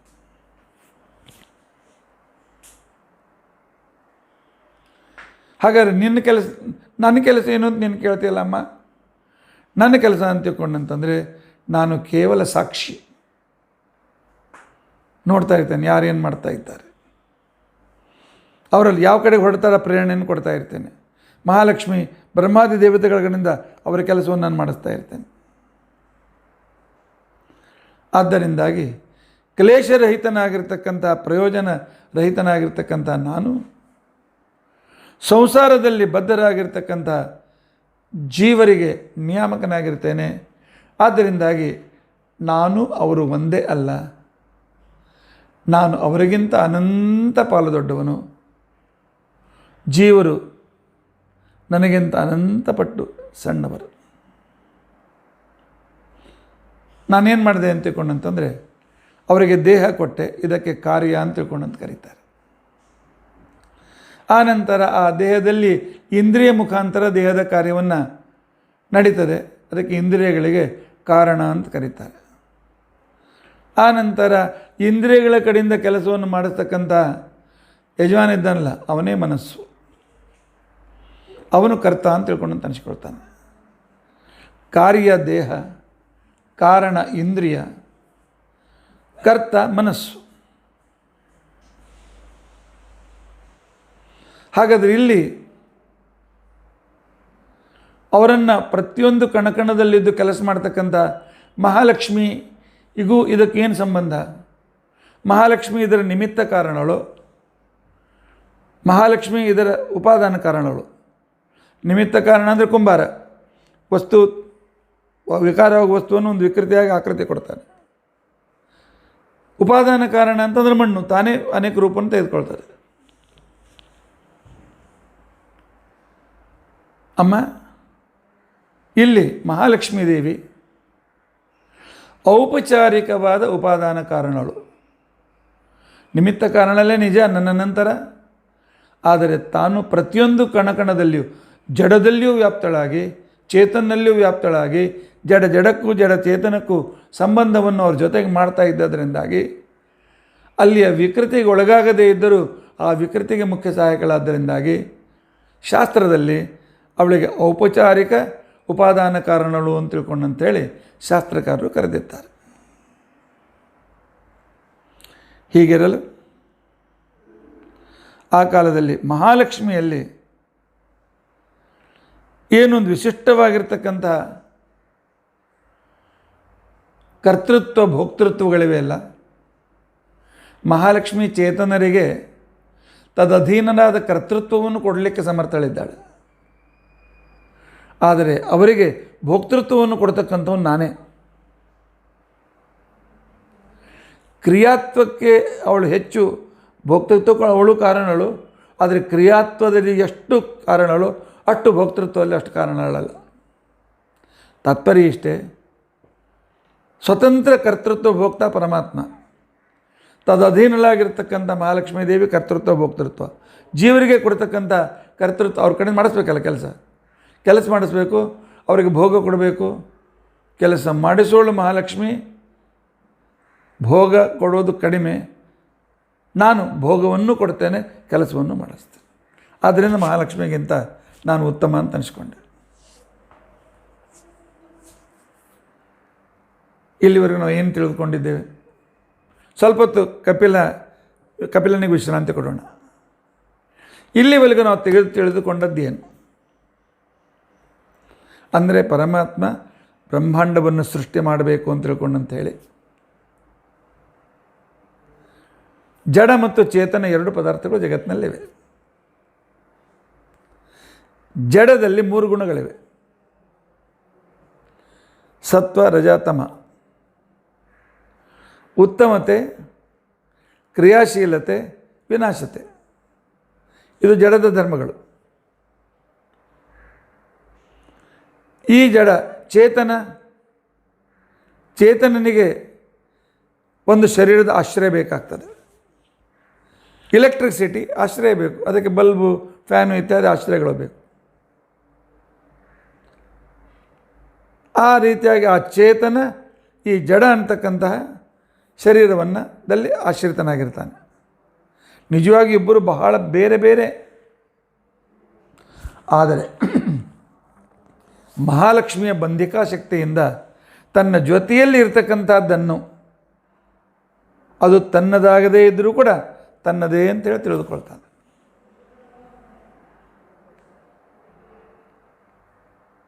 ಉದಾಹರಣೆಗೆ ಬಾಡಿಗೆ ಮನೆಯಲ್ಲಿ ನಾವಿದ್ದೇವೆ. ನನ್ನ ಮನೆಯಲ್ಲ, ಆದರೂ ಇದ್ದೇನೆ ಅಂತ ತಿಳ್ಕೊಂಡಂಥೇಳಿ ನನ್ನ ಮನೆ ಇದನ್ನು ಅಲಂಕರಿಸಬೇಕು, ನನ್ನ ಮನೆ ರಿಪೇರಿ ಮಾಡಿಸ್ಬೇಕು, ನನ್ನ ಮನೆ ಸುಣ್ಣ ಬಣ್ಣ ಮಾಡಿಸ್ಬೇಕು. ಯಾಕಂದ್ರೆ ನಾನು ಭಾಳ ದಿವಸದಿಂದ ಇಲ್ಲೇ ಇರ್ತಾ ಇದ್ದೇನೆ. ಯಾರಾದರೂ ಬಂದು ನನ್ನ ಮನೆಗೆ ಬನ್ನಿ, ತನ್ನದು ಆಗದೇ ಇದ್ದ ಮನೆಯನ್ನು ತನ್ನ ಮನೆ ಅಂತ ತಿಳ್ಕೊಂಡಂತೇಳಿ ಬಾಡಿಗೆದಾರನಾಗಿರ್ತಕ್ಕಂಥ ವ್ಯಕ್ತಿ ಹೇಗೆ ವಿಚಾರ ಮಾಡ್ತಾನೆಯೋ, ನಾವು ಸ್ವಂತ ಮನೆ ಅದರಿ, ನಾವು ಬಾಡಿಗೆದಾರ ಅಲ್ಲ ಅಂತ ತಿಳ್ಕೊಂಡಂತೇಳಿ. ಸ್ವಂತ ಮನೆ ಇದ್ದರೂ ಬಾಡಿಗೆದಾರ ನಾವೇ. ಭೂಮಿ ಯಾರದು? ನಮ್ಮಪ್ಪನದೇನು? ಭೂಮಿಗೆ ಯಜಮಾನ ಬರಾದೇವರು. ಹಣ ಕೊಟ್ಟರೇನೇ ಆಯಿತು. ಕಾಂಟ್ರಾಕ್ಟ್ ಬರೇ ಅವನು ಆಶ್ರಯ ಕೊಟ್ಟಿದ್ದಾನೆ ಅಂತ ಭೂಮಿ ಯಾವಾಗ ಕಿತ್ತಿ ಹಾಕ್ತಾನೆ ಹೋಗ್ಬೇಕು ಬಿಟ್ಟು, ನಮ್ಮ ಸ್ವಂತ ಅಂತ ಅನ್ನೋದಿಲ್ಲ. ಆದರೆ ನಾವು ಏನು ಮಾಡ್ತೇವೆ ಅಂತ ತಿಳ್ಕೊಂಡಂತಂದರೆ ನನ್ನದಾಗದೇ ಇದ್ದದನ್ನು ನನ್ನದು ಅಂತ ತಿಳಿದುಕೊಳ್ತೇವೆ. ಇದೇ ಸಂಸಾರದ ಬಂಧನ. ಸಂಸಾರದ ಬಂಧನ ಅಂತಂದ್ರು. ಮಹಾಲಕ್ಷ್ಮಿ ಸಂಸಾರದಲ್ಲಿ ನಮ್ಮನ್ನು ಕಟ್ಟಿ ಹಾಕ್ತಾಳೆ ಅಂದರೆ ಏನರ್ಥ? ಸತ್ವರಜಸ್ತಮೋ ಗುಣಗಳಿಂದ ಯುಕ್ತವಾದ ಜಡದ ಜೊತೆಗೆ ನಮ್ಮನ್ನು ಇಡ್ತಾಳೆ. ಅದರ ಜೊತೆಯಲ್ಲಿ ನಾವು ಇದ್ದೇವೆ ಅಂತ ತಿಳ್ಕೊಂಡಂತೇಳಿ ನಾವು ನನ್ನದು ಅಂತ ತಿಳ್ಕೊಂಡಂತನ್ನುವ ಅತಿ ಸಾಮೀಪ್ಯದಿಂದಾಗಿ ಅಭಿಮಾನಕ್ಕೆ ಒಳಗಾಗ್ತೇವೆ. ಅಭಿಮಾನಕ್ಕೊಳಗೆ ನನ್ನದಲ್ಲದೇ ಇದ್ದದ್ದನ್ನು ನನ್ನದು ಅಂತ ನಾವು ತಿಳ್ಕೊಳ್ತೇವೆ. ಇದೇ ಸಂಸಾರ, ಇದೇ ಸಂಸಾರ ಬಂಧನ. ಆ ಪರಮಾತ್ಮ ಇದನ್ನು ಯಾಕೆ ಕೊಟ್ಟಾನ?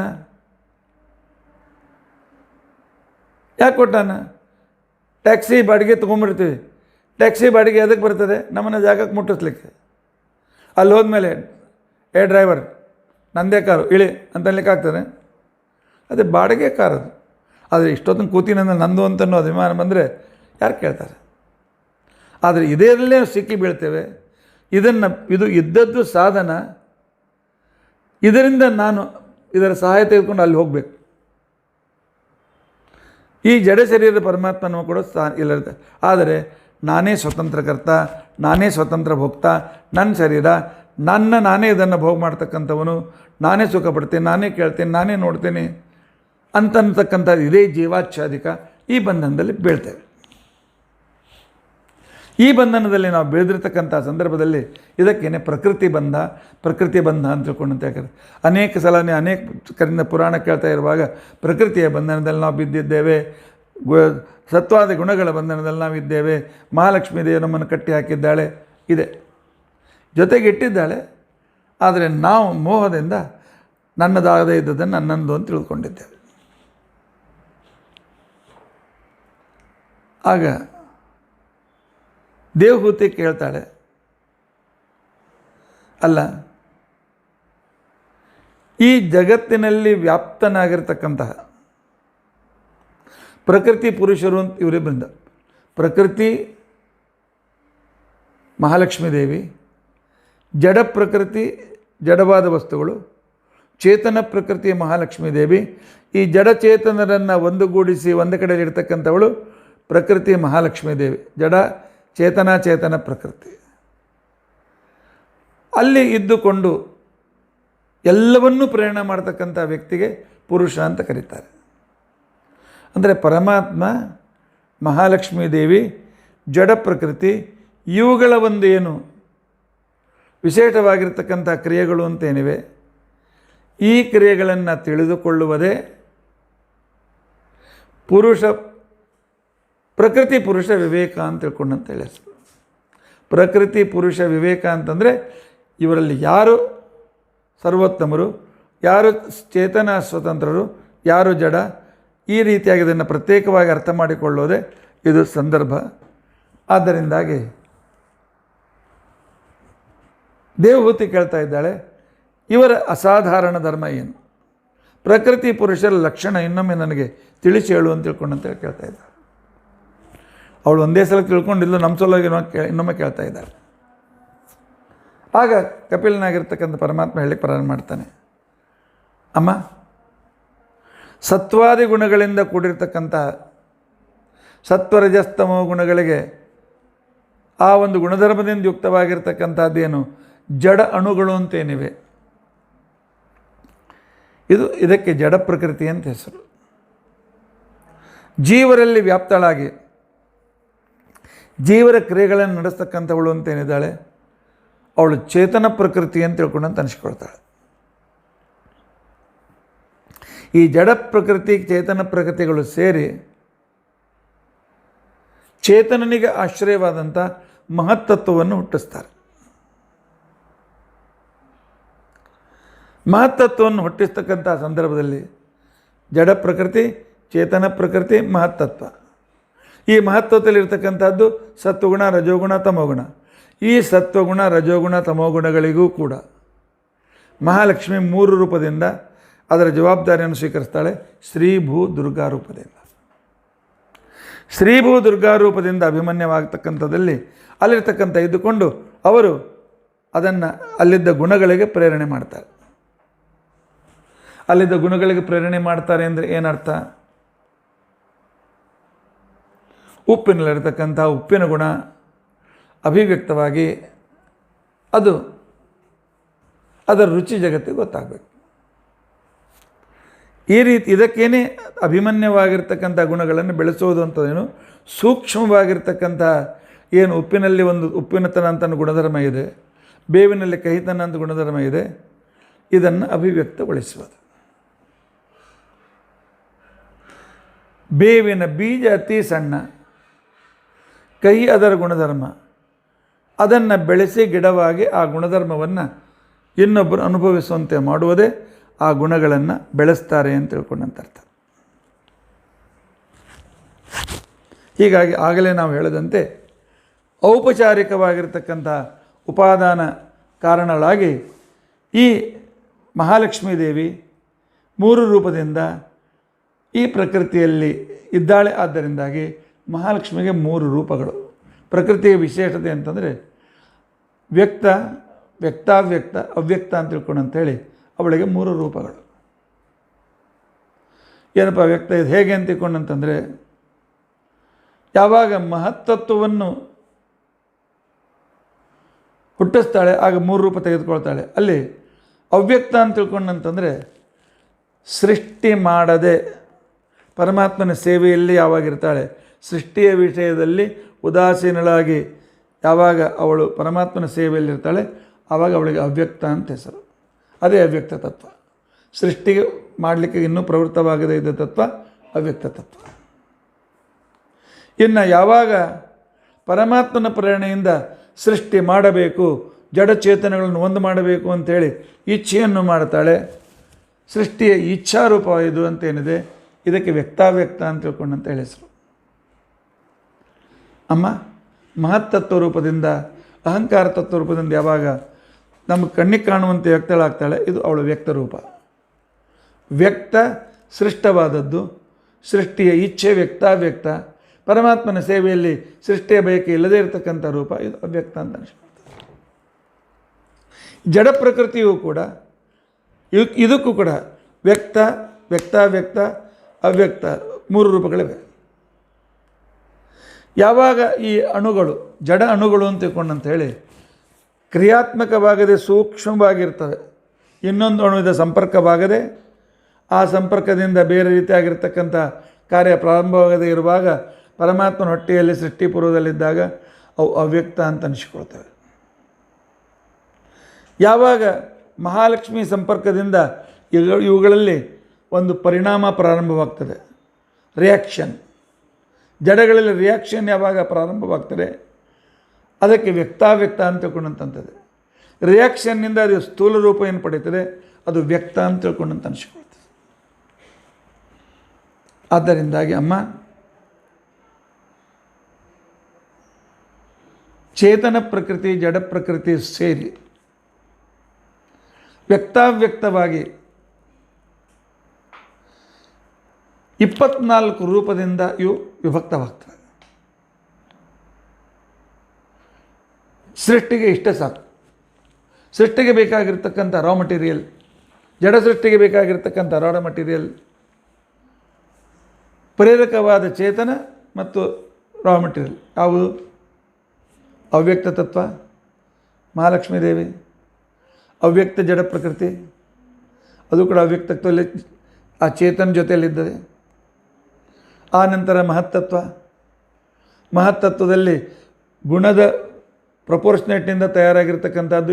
ಮೊದಲೇ ಕೇಳಿದ್ದೀರಿ, 10 ರಜೋಗುಣ, 1 ಸತ್ವಗುಣ, 1 ತಮೋಗುಣ, ಒಂದು 100ನೇ ಅಂಶದ ತಮೋಗುಣ ಮಹತ್ತತ್ವ, 3 ಸೇರಿ ಮಹತ್ತತ್ವ ಆಗಿದೆ. ಇದು ಜಡ ಮಹತ್ತತ್ವ.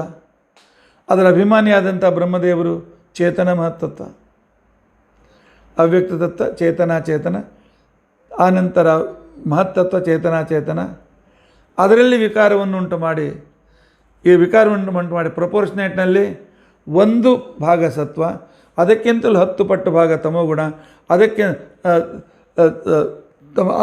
1/100ನೇ ಅಂಶದಲ್ಲಿರ್ತಕ್ಕಂಥ ರಜೋಗುಣ, ಇವು ಸೇರಿನ ತಯಾರಾಗ್ತದೆ.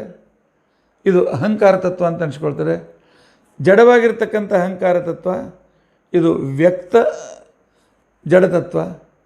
ಆನಂತರ ಅದಕ್ಕೆ ಅಭಿಮಾನಿಯಾಗಿರ್ತಕ್ಕಂಥ ಗರುಡಶೇಷರುದ್ರರು ವ್ಯಕ್ತವಾಗಿರ್ತಕ್ಕಂಥ ಚೇತನ ತತ್ವಗಳು, ಅವ್ಯಕ್ತ ತತ್ವ, ಮಹತ್ತತ್ವ, ಅಹಂಕಾರ ತತ್ವ. ಇದರ ನಂತರ ಮನಸ್ತತ್ವ ಮತ್ತು ಬುದ್ಧಿ ತತ್ವ ಒಂದೇ. ಮನಸ್ಸಿನ ಇನ್ನೊಂದು ರೂಪ ಬುದ್ಧಿ, 4ನೇದು. ಅದು ಆ ಮನಸ್ಸು ಬುದ್ಧಿ ಜಡವಾದಂಥದ್ದು. ಮುಂದೆ ಈ ಅಹಂಕಾರ ತತ್ವದ ವೈಕಾರಿಕ ರೂಪದಿಂದ ಮನಸ್ಸು ಹುಟ್ಟಿತು, ತೇಜಸ್ಸು ರೂಪದಿಂದ ಇಂದ್ರಿಯಗಳು ಹುಟ್ಟಿದವಲ್ಲ, ಆ ಇಂದ್ರಿಯಗಳಿಗೆ ಕಾರಣೀಭೂತವಾದ ಮನಸ್ತತ್ವ ಅಂತ ಏನಿದೆ ಅದು 4ನೇದು. ಆ ನಂತರ ಅದರಿಂದ ಹುಟ್ಟಿರ್ತಕ್ಕಂಥ ಅಹಂಕಾರ ತತ್ವದ ವೈಕಾರಿಕ ರೂಪದಿಂದ ದೇವತೆಗಳ ಶರೀರ ಮನಸ್ಸು ಹುಟ್ಟಿತು. ಅಹಂಕಾರ ತತ್ವದ ತೈಜಸ್ಸು ರೂಪದಿಂದ ಪಂಚ ಜ್ಞಾನೇಂದ್ರಿಯ ಪಂಚ ಕರ್ಮೇಂದ್ರಿಯಗಳು ಹುಟ್ಟಿದವು. ವೈಕಾರಿಕ ತತ್ವದ ತಾಮಸ ಭಾಗದಿಂದ ಪಂಚ ಮಹಾಭೂತ ಪಂಚ ತನ್ಮಾತ್ರ. ಪಂಚ ಮಹಾಭೂತ ತನ್ಮಾತ್ರಗಳಿಂದ ಅವುಗಳ ಗೋಲಕಗಳು, ಅವುಗಳ ಇಂದ್ರಿಯಗಳಿಗೆ ಗೋಲಕಗಳು, ಗೋಲಕಗಳಿರ್ತಕ್ಕಂಥ ಅದಕ್ಕಿರ್ತಕ್ಕಂಥ ಸ್ವಭಾವ ತನ್ಮಾತ್ರ ಹುಟ್ಟಿದವು. ಏನಾಯಿತು? ಪೃಥ್ವಿ, ಅಪ್, ತೇಜ್, ವಾಯು, ಆಕಾಶ. ಅದರ ತನ್ಮಾತ್ರಗಳಾಗಿರ್ತಕ್ಕಂಥ ಶಬ್ದ, ಸ್ಪರ್ಶ, ರೂಪ, ರಸಗಂಧ. ಆ ಶಬ್ದ, ಸ್ಪರ್ಶ, ರೂಪ, ರಸಗಂಧಗಳಿಗೆ ಆಶ್ರಯವಾಗಿರ್ತಕ್ಕಂತಹ ಚಕ್ಷು, ಶ್ರೋತ್ರ, ಜಿಹ್ವ, ಸ್ಪರ್ಶ, ಘ್ರಾಣ, ಈ ರೀತಿಯಾಗಿರ್ತಕ್ಕಂಥ ಪಂಚ ಜ್ಞಾನೇಂದ್ರಿಯ. ಅದಕ್ಕೆ ಇರ್ತಕ್ಕಂತಹ ಅದು ಪಂಚ ತನ್ಮಾತ್ರಗಳು, ಅದಕ್ಕೆ ಗೋಲಕವಾಗಿರ್ತಕ್ಕಂಥ ಪಂಚ ಕಿವಿ, ಮೂಗು ಇತ್ಯಾದಿ ಕರ್ಮೇಂದ್ರಿಯಗಳು.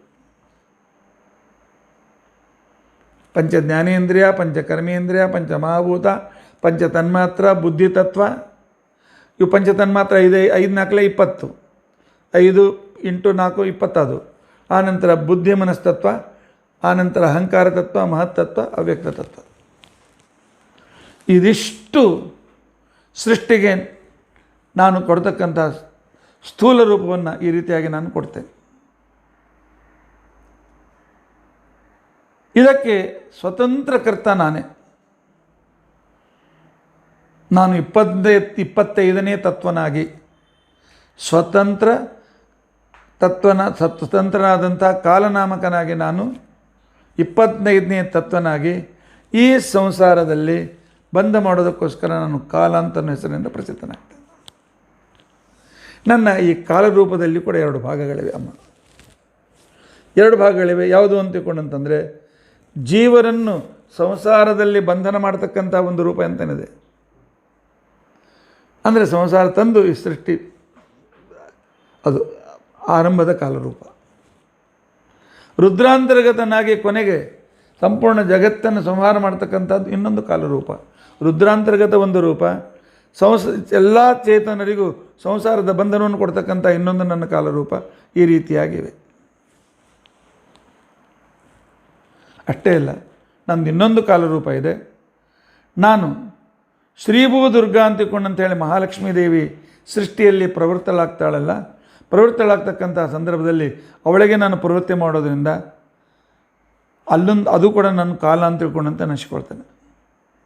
ಹೀಗಾಗಿ ನಾನು ಎಲ್ಲರ ಹೃದಯದಲ್ಲಿ ಅಂತರ್ಯಾಮಿಯಾಗಿ ಪುರುಷ ರೂಪದಿಂದ ಜಗತ್ತಿನ ಹೊರಗೆ ನಾನು ಎಲ್ಲರಿಗೂ ವಿಶೇಷವಾಗಿರ್ತಕ್ಕಂಥ ರೀತಿಯಲ್ಲಿ ಸಂಸಾರದ ಬಂಧನಲ್ಲಿ ಉಂಟು ಮಾಡ್ತಕ್ಕಂಥ ರೂಪದಿಂದ ಕಾಲರೂಪದಿಂದ ನಾನು ವ್ಯಾಪ್ತನಾಗಿದ್ದೇನೆ. ಆದ್ದರಿಂದಾಗಿ ಇಷ್ಟೆಲ್ಲ ನನ್ನಿಂದಲೇ ಇಷ್ಟೆಲ್ಲ ಸೃಷ್ಟಿಯಾಗ್ತದೆ. ಇಂಥ ಸಂದರ್ಭದಲ್ಲಿ ಇಷ್ಟೆಲ್ಲ ಏನಾಯಿತು, ಇದು ನಮಗೆ ಕಾಣಿಸ್ತಕ್ಕಂಥದ್ದು ಇವೆಲ್ಲ ಸೂಕ್ಷ್ಮ ರೂಪದಿಂದ ತಯಾರಾದವು, ಲ್ಯಾಬ್ನಲ್ಲಿ ತಯಾರಾಗಿರ್ತಕ್ಕಂಥ ಮಾಡೆಲ್ಗಳು. ಇನ್ನೂ ಯಾವುದೇ ರೀತಿಯಾಗಿರ್ತಕ್ಕಂಥ ಕಾಣುವ ರೂಪದಿಂದ ತಯಾರಾಗಿಲ್ಲ, ಕೆಲಸವೂ ಪ್ರಾರಂಭವಾಗಿಲ್ಲ. ಆಗ ನಾನು ಏನು ಮಾಡ್ತೇನೆ ಅಂತ ತಿಳ್ಕೊಂಡಂತಂದರೆ, ಸೃಷ್ಟಿಯನ್ನು ಮಾಡಬೇಕು ಅಂತನ್ನುವ ಇಚ್ಛೆಯನ್ನು ಹುಟ್ಟಿಸಿ ಸೃಷ್ಟಿಗೆ ಪ್ರವೃತ್ತಳಾಗಿರ್ತಕ್ಕಂಥ ಶ್ರೀ ಅಂತಕ್ಕಂಥ ಮಹಾಲಕ್ಷ್ಮಿ ಇದ್ದಾಳಲ್ಲ, ಆ ಶ್ರೀ ಅಂತಕ್ಕಂಥ ಮಹಾಲಕ್ಷ್ಮದಲ್ಲಿ ಪುರುಷೋತ್ತಮ ರೂಪದಿಂದ ನಾನು ನನ್ನ ಶಕ್ತಿಯನ್ನು ಇಡ್ತೇನೆ. ಅಂದರೆ ಸ್ತ್ರೀಯ ಗರ್ಭದಲ್ಲಿ ನನ್ನ ವೀರ್ಯವನ್ನು ಇಡ್ತೇನೆ. ನಮ್ಮಂತೆ ಇದು ಕೃತ್ರಿಮ ಜಡ ತಿಳ್ಕೊಳ್ಬೇಡಿ. ಅದ್ಭುತವಾಗಿರ್ತಕ್ಕಂಥ ಶಕ್ತಾತ್ಮಕವಾಗಿರ್ತಕ್ಕಂಥವುಗಳು ನಮ್ಮ ಕಲ್ಪನೆ ಮೀರಿರ್ತಕ್ಕಂಥವುಗಳು. ಆದರೆ ಸೃಷ್ಟಿಗೆ ಎರಡೂ ಬೇಕು, ಶಕ್ತಿ ವೀರ್ಯನೂ ಬೇಕು, ಅಂಡಾಶಯನೂ ಬೇಕು, ಇವೆರಡೂ ಬೇಕು ಅನ್ನೋದನ್ನು ಇಟ್ಟಿರ್ತಕ್ಕಂಥ ಸಂದರ್ಭದಲ್ಲಿ ಆಗ ಒಂದು ಬಂಗಾರದ ಒಂದು ಅಂಡ ಹುಟ್ಟಿತು. ಅವಳು ಮಹಾಲಕ್ಷ್ಮೀ ದೇವಿ ಅದನ್ನು ನಾನು ಶುಚಿ ಜಲ ಅಂತ ತಿಳ್ಕೊಂಡ ಜಲದಲ್ಲಿ ಅದನ್ನು ವಿಸರ್ಜನೆ ಮಾಡಿದ್ಲು. ಆ ಅಂಡ ಅಂತ ತಿಳ್ಕೊಂಡಂತೇನಿತ್ತು, ಇದಕ್ಕೇನೆ ಪುರುಷ ಅಂತ ತಿಳ್ಕೊಂಡಂತ ಹೆಸರು. ಇಂತಹ ಸಂದರ್ಭದಲ್ಲಿ ಈ ಅಂಡಕ್ಕೂ ಮತ್ತು ಬ್ರಹ್ಮಾದಿ ಸಕಲ ಜೀವ ಸಮುದಾಯಕ್ಕೂ ನಾನು ನಿಯಾಮಕನಾಗಿ ನನ್ನ ಅಧೀನದಲ್ಲಿ ಅವರನ್ನು ಇಟ್ಟುಕೊಂಡು ನಾನು ನಿಯಾಮಕನಾಗಿರ್ತಕ್ಕಂಥ ನನ್ನ ರೂಪ ವಾಸುದೇವ ರೂಪ. ಈ ವಾಸುದೇವದಲ್ಲಿ ನಾನು ಶುಕ್ಲ ರೂಪದಿಂದ ಇರ್ತೇನೆ. ಶುಕ್ಲ ರೂಪದಿಂದ ಇರತಕ್ಕಂಥ ನಾನು ಸಾತ್ವಿಕವಾದಂಥ ಅದ್ಭುತ ಗುಣಗಳನ್ನು ವ್ಯಕ್ತಪಡಿಸಿಕೊಡ್ತೇನೆ. ಆ ನಂತರ ನಾನು ಯಾವಾಗಲೂ ಸ್ಥಿರನಾಗಿರ್ತೇನೆ. ಈ ನಿಯಾಮಕ ವಾಸುದೇವ ನಾನು ಏನು ಚಿತ್ತ ಅಂತಿಕೊಂಡಂತೇನಿದೆ, ಎಲ್ಲರಿಗೂ ಸಂಕಲ್ಪ ವಿಕಲ್ಪಕ್ಕೆ ಕಾರಣೀಭೂತವಾದಂಥದ್ದು, ಆ ಚಿತ್ತರೂಪಿಯಾಗಿ ನಾನು ಎಲ್ಲ ಜೀವರ ಒಳಗಿರ್ತೇನೆ. ಈ ಬ್ರಹ್ಮಾಂಡದ ಒಳಗೆ ನಾನು ಒಂದು ರೂಪದಿಂದ ಇರ್ತೇನೆ. ಅತ್ಯಂತ ನಿರ್ಮಲ, ಅತ್ಯಂತ ಪ್ರಸನ್ನ, ಸ್ವಲ್ಪ ವಿಕಾರವಿಲ್ಲದೆ ಆ ಅಂಡವನ್ನು ನಾನು ನೇಮನ ಮಾಡ್ತಕ್ಕಂಥ ವ್ಯಕ್ತಿ. ಆ ಸಂದರ್ಭದಲ್ಲಿ ನಾನು ಈ ಕಡೆಯಲ್ಲಿ ಇರ್ತಕ್ಕಂಥ ಮಹತ್ತತ್ವದ, ಆಗಲೇ ಹೇಳಿದಂತೆ ಮಹತ್ತತ್ವದ ವಿಕಾರ 24 ತತ್ವಗಳನ್ನು ಸ್ಥೂಲ ರೂಪದಿಂದ ಮತ್ತೆ ವಾಪಸ್ ತರ್ತೇನೆ. ಮಹತ್ತತ್ವದಿಂದ ಅಹಂಕಾರ ತತ್ವ, ಅಹಂಕಾರ ತತ್ವದಿಂದ ವೈಕಾರಿಕತೆ ತಾಮಸ, ಅದರಿಂದ ದೇವತೆಗಳ ಶರೀರ ಮತ್ತು ಮನಸ್ಸು ಬುದ್ಧಿ, ಆ ನಂತರ ಪಂಚಜ್ಞಾನೇಂದ್ರಿಯ, ಪಂಚಕರ್ಮೇಂದ್ರಿಯ, ಪಂಚಮಹಾಭೂತಗಳು, ತನ್ಮಾತ್ರಗಳು ಇತ್ಯಾದಿಗಳು. ಈ ಎಲ್ಲ ಏನು 24 ತತ್ವ ತಯಾರಾಯ್ತಲ್ಲ, ಈ 24 ತತ್ವಕ್ಕೂ ನಾನು ಪ್ರೇರಕನಾಗಿ ಪ್ರವರ್ತಕನಾಗಿ ಸಂಕರ್ಷಣ ಅಂತನ್ನೋ ರೂಪದಿಂದ ಇದ್ದೇನೆ. ಇಲ್ಲಿರ್ತಕ್ಕಂಥ ಪಂಚಕರ್ಮೇಂದ್ರಿಯ ಮತ್ತು ಜ್ಞಾನೇಂದ್ರಕ್ಕೆ ಪ್ರವರ್ತಕನಾಗಿರ್ತಕ್ಕಂಥ ನಾನು ಸಂಕರ್ಷಣ ಅಂತ ಏನಿದ್ದೇನಲ್ಲ, ಆ ಸಂಕರ್ಷಣ ನನಗೆ ಅನಂತ ಶೀರ್ಷ, ಅನೇಕ ತಲೆಗಳಿವೆ. ಕಾಲ ದೇಶ ಗುಣಗಳಿಂದ ನಾನು ಸಂಪೂರ್ಣವಾಗಿರ್ತಕ್ಕಂಥ ಅತೀತನಾಗಿ ಸರ್ವತ್ರದಲ್ಲಿಯೂ ವ್ಯಾಪ್ತನಾಗಿದ್ದೇನೆ. ಅದರ ಜೊತೆಯಲ್ಲಿ ನಾನು ವಾಸುದೇವ ಪ್ರದ್ಯುಮ್ನ ಸಂಕರ್ಷಣ ರೂಪದಿಂದ ಪ್ರೇರಿತನಾಗಿ ನಾನೇನು ಮಾಡ್ತೇನೆ ಅಂತ ತಿಳ್ಕೊಂಡಂತಂದರೆ, ಶೇಷದೇವರಿಗೆ, ನನ್ನ ಹಸೆಯ ಶೇಷದೇವರಿಗೆ ಈ 3 ಅಹಂಕಾರ ತತ್ವಕ್ಕೆ ಪ್ರಧಾನ ಅಭಿಮಾನಿಯನ್ನಾಗಿ ಮಾಡ್ತೇನೆ. ಪ್ರಧಾನ ಅಭಿಮಾನಿಯಾಗಿ ಮಾಡಿರ್ತಕ್ಕಂಥ ಸಂದರ್ಭದಲ್ಲಿ ವೈಕಾರಿಕ ಅಹಂಕಾರದಿಂದ ಆ ಕಾಲದಲ್ಲಿ ಪ್ರದ್ಯುಮ್ನ ಮತ್ತು ಅನಿರುದ್ಧರಿಂದ ನಿಯಮ್ಯವಾದ ಮನಸ್ತತ್ವ ಹುಡ್ತದೆ ಸ್ಥೂಲ ರೂಪದಿಂದ. ಈ ಮನಸ್ತತ್ವದ ಗುಣಧರ್ಮ ಏನು ಅಂತ ತಿಳ್ಕೊಂಡಂತಂದರೆ ಇದನ್ನು ಮಾಡಬೇಕು, ಇದನ್ನು ಮಾಡಿದರೆ ಹೇಗೆ, ಅದನ್ನು ಮಾಡಿದರೆ ಹೇಗೆ, ಮಾಡಬೇಕು ಅಂತ ಅನ್ನೋದು ಸಂಕಲ್ಪ, ಹೀಗೆ ಮಾಡಿದರೆ ಹೇಗೆ, ಹಾಗೆ ಮಾಡಿದರೆ ಹೇಗೆ ಅಂತ ಅನ್ನೋದು ವಿಕಲ್ಪ, ಇಷ್ಟು ಹೀಗೆ ಮಾಡೋಣ ಹಾಗೆ ಮಾಡೋಣ, ಅನೇಕ ಇಚ್ಛೆಗಳನ್ನು ಏನು ಉಳ್ತವೆ. ಈ ಇಚ್ಛೆಯಲ್ಲಿ ಇದಕ್ಕೆ ಅಂತರ್ಯಾಮ ಕಾಮರೂಪನಾಗಿರ್ತ ಕಾಮಪುತ್ರನಾದ ಅನಿರುದ್ಧ ನಿಯಮನಾಗಿದ್ದರೂ ತದಂತರ್ಗತನಾಗಿ ಸಂಕರ್ಷಣನಾಗಿ ಅವನನ್ನು ನಾನು ನಿಯಮನ ಮಾಡ್ತಾ ಇರ್ತೇನೆ. ಅಂದ ನೋಡಿ, ಮನಸ್ಸು ಮೊದಲು ಹುಟ್ಟಿತ್ತು. ಅದಕ್ಕೋಸ್ಕರವೇ ಈ ರೀತಿಯಾಗಿರ್ತಕ್ಕಂಥ ಮನಸ್ತತ್ವ ಇತ್ತಾಗಲನ್ನೆಲ್ಲ. ಇದರ ನಂತರ ಈ ಅನಿರುದ್ಧನ ವರ್ಣನ ಇಂದ್ರಿಯ ನಾಮಕನಾಗಿರ್ತಕ್ಕಂಥ ನಾನು ನನ್ನನ್ನು ಪೂಜೆ ಮಾಡಿ ದೇವತೆಗಳೆಲ್ಲರೂ ಋಷಿಗಳೆಲ್ಲರೂ ಈ ಮನಸ್ಸಿನ ಮೇಲೆ ಜಯವನ್ನು ಸಂಪಾದನೆ ಮಾಡ್ತಾರೆ. ಇನ್ನು ಇದು ವೈಕಾರಿಕದ ವಿಕೃತಿಯಿಂದ ಹುಟ್ಟಿದ್ದು. ಇನ್ನು ತೈಜಸದ ವಿಕಾರದಿಂದ ಬುದ್ಧಿ ತತ್ವ ಹುಟ್ಟಿತು. ದೋಷರಹಿತವಾಗಿರ್ತಕ್ಕಂಥ ವಸ್ತುಗಳನ್ನು ಇಂದ್ರಿಯಗಳಿಗೂ ಸಂಬಂಧವನ್ನು ಮಾಡ್ತಕ್ಕಂಥದ್ದು. ನನ್ನ ಕಣ್ಣಿನಲ್ಲಿ ದೋಷ ಇಲ್ಲ, ಎದುರಿಗೆ ವಸ್ತು ಪ್ರಕಾಶದಲ್ಲಿದೆ. ನಿರ್ದೋಷವಾಗಿರ್ತಕ್ಕಂಥ ವಸ್ತು ಮತ್ತು ವಿಷಯಗಳಿಗೆ ಸಂಬಂಧ ಮಾಡಿ ಆನಂತರ ಅದರ ಯಾವುದು ಸರಿ ಯಾವುದು ತಪ್ಪು ಇತ್ಯಾದಿಗಳನ್ನು ಮಾಡಿಕೊಂಡು ಸಂಶಯ ಇದು ಮಾಡಿಕೊಂಡು ನಿರ್ದೋಷವಾಗಿರ್ತಕ್ಕಂಥ ಪದಾರ್ಥಗಳ ವಿಶ್ಲೇಷಣೆ ಮಾಡತಕ್ಕಂಥ ಸಾಮರ್ಥ್ಯ ಈ ಬುದ್ಧಿ ತತ್ವಕ್ಕೆ ಇದೆ.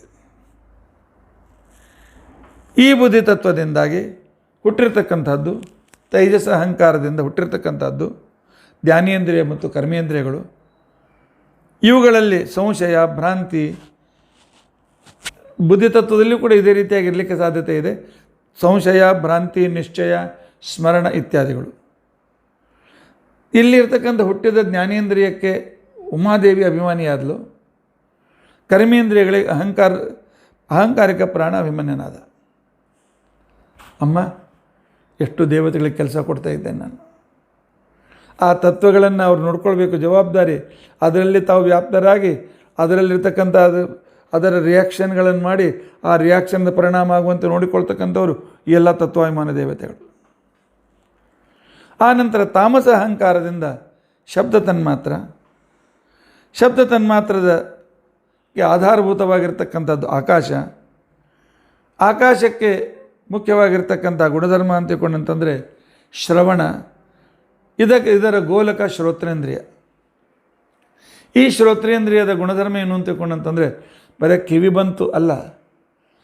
ಮೊದಲೆದ್ದು ಕಿವಿ ರೂಪವಾದ ಆಕಾಶ, ಅದರಲ್ಲಿ ಶ್ರೋತ್ರೇಂದ್ರಿಯ, ಅದರ ಜೊತೆಗೆ ಶಬ್ದ ತನ್ಮಾತ್ರ, ಆ ಶಬ್ದ ತನ್ಮಾತ್ರದಿಂದ ಅದಕ್ಕೆ ಜ್ಞಾನ ಆಗ್ತಕ್ಕಂಥ ಕ್ರಮ, ಅದರಿಂದ ಪದಾರ್ಥಗಳ ಜ್ಞಾನ. ಬರ್ರಿ, ಓಹ್ ಇದು ವಾಸ್ತವದೇವರ ಧ್ವನಿ, ಧ್ಯಾನ ಆಗ್ತದೆ. ಅಷ್ಟೇ ಅಲ್ಲ, ಭಾಗವತ ಶ್ರವಣಾದಿಗಳಿಂದ ಭಗವಂತನ ಜ್ಞಾನವನ್ನು ಕೊಡ್ತದೆ ಈ ಆಕಾಶ ತತ್ವ. ಅಷ್ಟೇ ಅಲ್ಲ, ಸಂಪೂರ್ಣ ಜಗತ್ತಿನ ಎಲ್ಲರಿಗೂ ಆಶ್ಚರ್ಯವನ್ನು ಕೊಡ್ತಕ್ಕಂಥದ್ದು ಆಕಾಶ ಅಂದರೆ ಸ್ಪೇಸ್. ಎಲ್ಲ ನಾವು ಅದರವಾಗಿದ್ದೇವೆ. ಜಗತ್ತಿನಲ್ಲಿ ಹೊರಗೆ ಒಳಗೆ ಎಲ್ಲ ಕಡೆಯಲ್ಲೂ ಇದು ವ್ಯಾಪ್ತವಾಗಿದೆ. ಈ ಸರ್ವಜೀವರಿಗೆ ಆಗಿರ್ತಕ್ಕಂಥ ಈ ಆಕಾಶ ತತ್ವದಿಂದ ವಾಯು ತತ್ವ ಹುಟ್ಟಿತು. ಆಕಾಶಾತ್ ವಾಯು ತೈತಿರಿಯ ಉಪನಿಷತ್ತು ಹೇಳ್ತಾರೆ. ಈ ವಾಯು ತತ್ವದ ತನ್ಮಾತ್ರ ಅಂತಂದರೆ ಸ್ಪರ್ಶೇಂದ್ರಿಯ. ಇದಕ್ಕೆ ಭೂತವಾಯು ನಿಯಾಮಕ.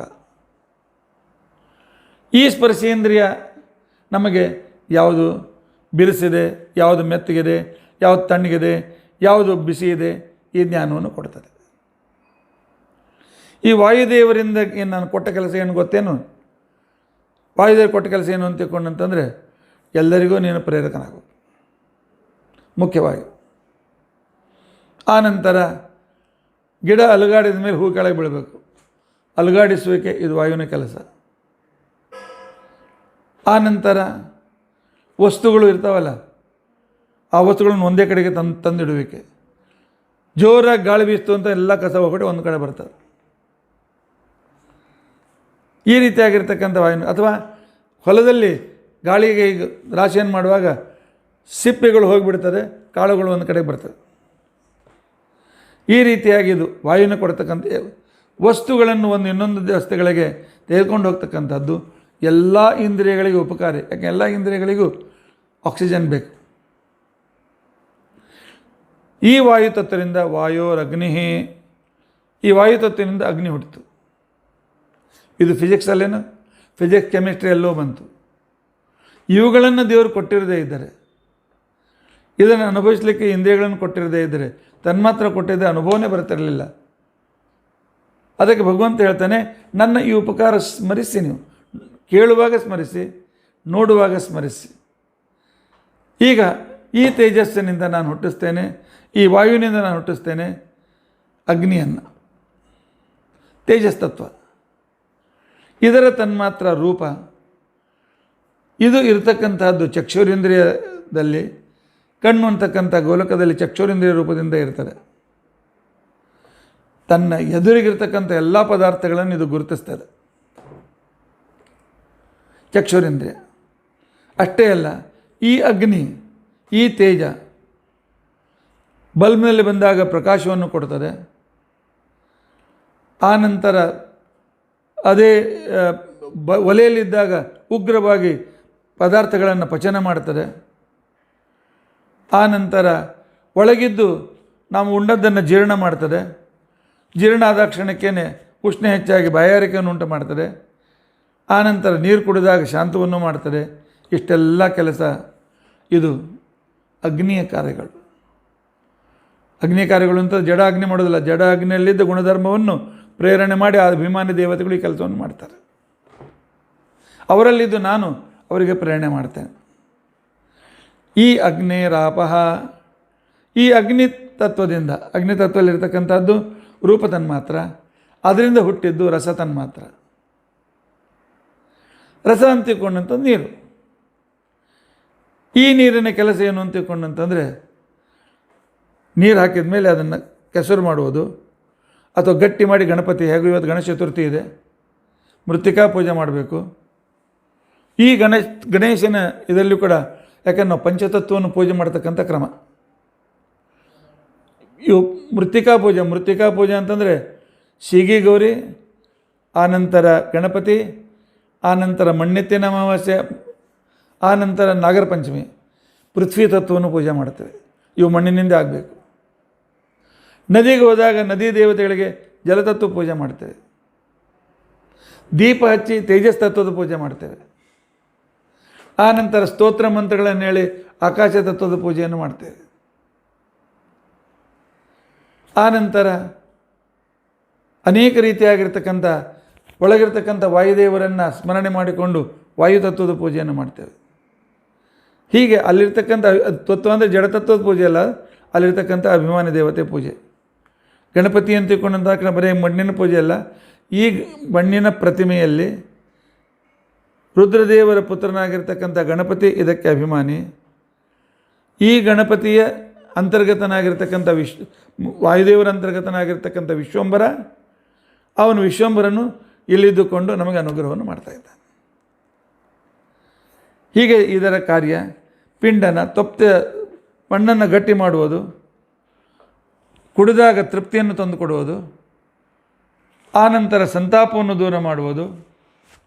ಎಲ್ಲ ಕಡೆಯಲ್ಲಿಯೂ ಸ್ವಲ್ಪ ಜಾಗ ಸಾಕು ಹರಿದು ಹೋಗ್ತದೆ. ಈ ರಸತನ್ಮಾತ್ರದಿಂದ ಹುಟ್ಟಿರ್ತಕ್ಕಂಥದ್ದು ಗಂಧ ತನ್ಮಾತ್ರ. ಗಂಧ ತನ್ಮಾತ್ರ ಅಂತಂದರೆ ಈ ಪೃಥ್ವಿ, ಅದರ ಆಶ್ಚರ್ಯವಾದಂಥ ಪೃಥ್ವಿ. ಇದು ಇರತಕ್ಕಂಥದ್ದು ಘ್ರಾಣೇಂದ್ರಿಯದಲ್ಲಿ. ಇದಕ್ಕೆ ಒಂದೇ ಅವಯವ ಇದೆ, ಆದರೆ ಬೇರೆ ವಸ್ತುಗಳ ಜೊತೆಗೆ ಸೇರಿಕೊಂಡು ಬೇರೆ ಬೇರೆ ವಾಸಗಳನ್ನು ಹೊಂದುವುದು. ಇದಕ್ಕೆ ಈ ಗಂಧ ತನ್ಮಾತ್ರಕ್ಕೆ ಒಂದೇ ರೀತಿ ರೂಪ ಇದ್ದರೂ ಕೊಳೆತ ವಸ್ತುವಿನ ಜೊತೆಗೆ ಸೇರಿದಾಗ ಕೊಳೆತ ವಾಸನೆಯನ್ನು ಕೊಡ್ತದೆ. ಹೊತ್ತಿದ ಚಪಾತಿ ಬಕ್ರಿಯಿಂದ ಹೊತ್ತಿದ ವಾಸನೆಯನ್ನು ಕೊಡ್ತದೆ. ಆನಂತರ ಉದ್ಬತ್ತಿಯ ಜೊತೆಯಲ್ಲಿದ್ದಾಗ ಸುಗಂಧವನ್ನು ಕೊಡ್ತದೆ. ಆನಂತರ ಕೆಲವು ಸಲ ಎರಡೂ ಮಿಶ್ರ ಇದನ್ನು, ಅಥವಾ ಹುಳಿ ಪದಾರ್ಥದಲ್ಲಿ ತೀವ್ರವಾದ ಹುಳಿ ಯಾವುದಿದು ಹಳಸಿರ್ತಲ್ಲ ಅದು, ಈ ರೀತಿಯಾಗಿರ್ತಕ್ಕಂಥ ರೀತಿಯ ಕಾರಣವನ್ನು ಮಾಡಿಕೊಡ್ತಾರೆ. ಅಷ್ಟೇ ಅಲ್ಲ, ಈ ಪೃಥ್ವಿ ತತ್ವದಲ್ಲಿ ವೈಶಿಷ್ಟ್ಯ ಏನಿದೆ, ಗಂಧ ತತ್ವಕ್ಕೆ ಆಶ್ಚರ್ಯವಾದ ಪೃಥ್ವಿ ತತ್ವದಲ್ಲಿ ಬೆಳೆಗಳನ್ನು ಹುಟ್ಟಿಸುವುದು. ಆನಂತರ ಈ ಶರೀರವನ್ನು ನಮ್ಮ ಪಾರ್ಥಿವ ಶರೀರಕ್ಕೆ ಮೂಲಭೂತವಾದಂಥ ಕಾರಣ ಇದು. ಹೆಚ್ಚು ಸ್ಪಷ್ಟವಾಗಿರ್ತಕ್ಕಂಥದ್ದು, ಪೃಥ್ವಿಯ ತೇಜವಾಯುಗಳಿಂದ ಎಲ್ಲಕ್ಕಿಂತಲೂ ಹೆಚ್ಚು ಅಂಶದಲ್ಲಿರ್ತಕ್ಕಂಥದ್ದು. ಇಂಥ ಪೃಥ್ವಿ ತತ್ವದಿಂದ ನಾನು ವನಸ್ಪತಿಗಳನ್ನು, ಬೆಳೆ ಇತ್ಯಾದಿ ಹುಟ್ಟಿಸ್ತೇನೆ. ವನಸ್ಪತಿಯಿಂದ ನಾನು ಹುಟ್ಟಿಸ್ತಕ್ಕಂಥದ್ದು ಹೇಳ್ತಕ್ಕಂಥದ್ದು ಅಂತ ತಿಳ್ಕೊಂಡಂತಂದರೆ ಅನ್ನದಿಂದ ನಾನು ಈ ಚೇತನರಿಗೆ ಶಕ್ತಿ ಸಾಮರ್ಥ್ಯವನ್ನು ಕೊಡ್ತೇನೆ. ಅಮ್ಮ,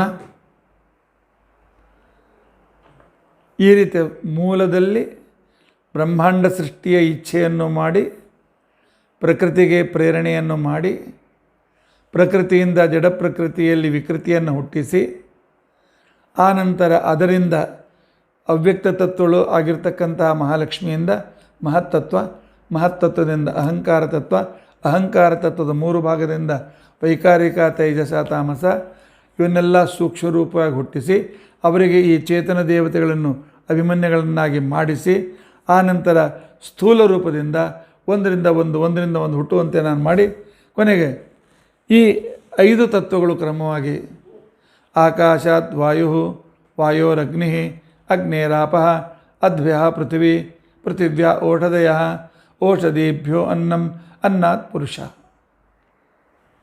ಇಷ್ಟು ಮಾಡಿ ಇಟ್ಟು, ಆದರೆ ಒಂದು ಕಡೆಗೆ ಪೃಥ್ವಿ ತತ್ವ ಎಲ್ಲ ತಯಾರಾಗಿದ್ದು, ಪೃಥ್ವಿ ತತ್ವ ಇದೆಲ್ಲ ತಯಾರಾಗಿದ್ದು, ಜಡತತ್ವದ ಸೃಷ್ಟಿಯಾಗಿತ್ತು, ಮಹತ್ತತ್ವ ತಯಾರಾಗಿದ್ದು, ಅಹಂಕಾರ ತತ್ವ ತಯಾರಾಗಿತ್ತು, ಈ ಕಡೆಗೆ ಅಭಿಮಾನಿ ದೇವತೆಗಳು ತಯಾರಾಗಿದ್ದರು. ಇವೆಲ್ಲ ಲ್ಯಾಬಿನಲ್ಲಿ ಬೇರೆ ಬೇರೆ ಬೇರೆ ಬೇರೆಯಾಗಿ ಕಂಪೋನೆಂಟ್ ತಯಾರಾಗಿತ್ತು. ಇನ್ನು ಇವೆಲ್ಲ ಒಂದು ಕಡೆ ಸೇರಿದ ಮೇಲೆ ಈ ಜಡ ಸೃಷ್ಟಿ ತಯಾರಾಗಬೇಕು. ಇದನ್ನು ಯಾರು ಸೇರಿಸಿದರು ಅಥವಾ ಸೇರಿಸಲಿಕ್ಕೆ ಸಮರ್ಥರಾದರೋ ಇಲ್ಲೋ ಅನ್ನೋ ವಿಚಾರ ಇದೆಯಲ್ಲ. ಪರಮಾತ್ಮ ಹೇಳ್ತಾ ಇದ್ದಾನೆ, ದೇವಹೂತಿ 24 ತಾಸು ಕೂಡ ಕೇಳ್ತಾ ಇದ್ದಾಳೆ, ಆದರೆ ನಮಗೆ ಒಂದು ಸಮಯದ ಬಂಧನ ಇದೆ. ಆದ್ದರಿಂದಾಗಿ ಈ ತತ್ವಗಳು ಹೇಗೆ ಒಂದು ಕಡೆ ಬಂದವು, ಒಂದು ಕಡೆಯನ್ನು ತಂದವರು ಯಾರು, ತಂದು ಆ ಕಡೆಯಲ್ಲಿ ಅವರಿರ್ತಕ್ಕಂಥ ಶಕ್ತಿಯನ್ನು ಕೊಟ್ಟವರು ಯಾರು, ಅದರಿಂದ ಇವತ್ತು ನಾವೇನು ಅನುಭವಿಸ್ತಾ ಇದ್ದೇವೆ. ಇದನ್ನು ಮತ್ತೆ ದೇವಹೂತಿ ಇದನ್ನು ಯಾವ ರೀತಿಯಾಗಿ ಇದನ್ನು ತಾನು ಮುಂದಿನ ಜ್ಞಾನದ ಬಗ್ಗೆ ಪ್ರಶ್ನೆಗಳನ್ನು ಮಾಡಿದ್ಲು ಅನ್ನೋದನ್ನು ನಾಳಿನ ದಿವಸ ನಾವು ತಿಳಿದುಕೊಳ್ಳಲಿಕ್ಕೆ ಪ್ರಯತ್ನಿಸೋಣ. ಇತಿ ಅದ್ಯ ಕಥಾ ಪ್ರಸಕ್ತಿ. ನಾಳೆ ಋಷಿಪಂಚಮಿ. ಕರ್ದಮ ಪ್ರಜಾಪತಿ ಹುಟ್ಟಿರತಕ್ಕಂಥ ಕಪಿಲನು ಋಷಿನೇ. ಈ ಕಪಿಲನ ಉಪದೇಶವನ್ನು ನಾವು ಋಷಿಪಂಚಮಿ ದಿವಸವೂ ಕೇಳೋಣ. ಆದರೆ ಕಪಿಲ ತನ್ನ ತಾಯಿಗೆ ಬಹಳ ವಿಸ್ತಾರವಾದ ಉಪದೇಶ ಕೊಟ್ಟಿದ್ದಾನೆ. ಅದಕ್ಕೋಸ್ಕರ ಋಷಿಪಂಚಮಿಯಿಂದ ಹಿಡಿದುಕೊಂಡು ಇದು ಬಹುಶಃ ಎಳೆಯ ಅಷ್ಟಮಿ ತನಕನೂ ಗೌರಿ ಜೊತೆಗೇ ದೇವಹೂತಿಗೆ ಇದನ್ನು ಮುಗಿಸ್ತಾನೋ ಅಥವಾ ಮತ್ತೆ ಇನ್ನೇನು ಮಾಡ್ತಾನೋ ಗೊತ್ತಿಲ್ಲ ಪರಮಾತ್ಮ. ಆದರೂ ಪರಮಾತ್ಮ ನಮಗೆ ಕೊಟ್ಟ ಟೈಮ್ನಲ್ಲಿ ಎಷ್ಟು ನುಡಿಸ್ತಾನೆ ಅಷ್ಟು ನುಡಿಯೋಣಂತೆ.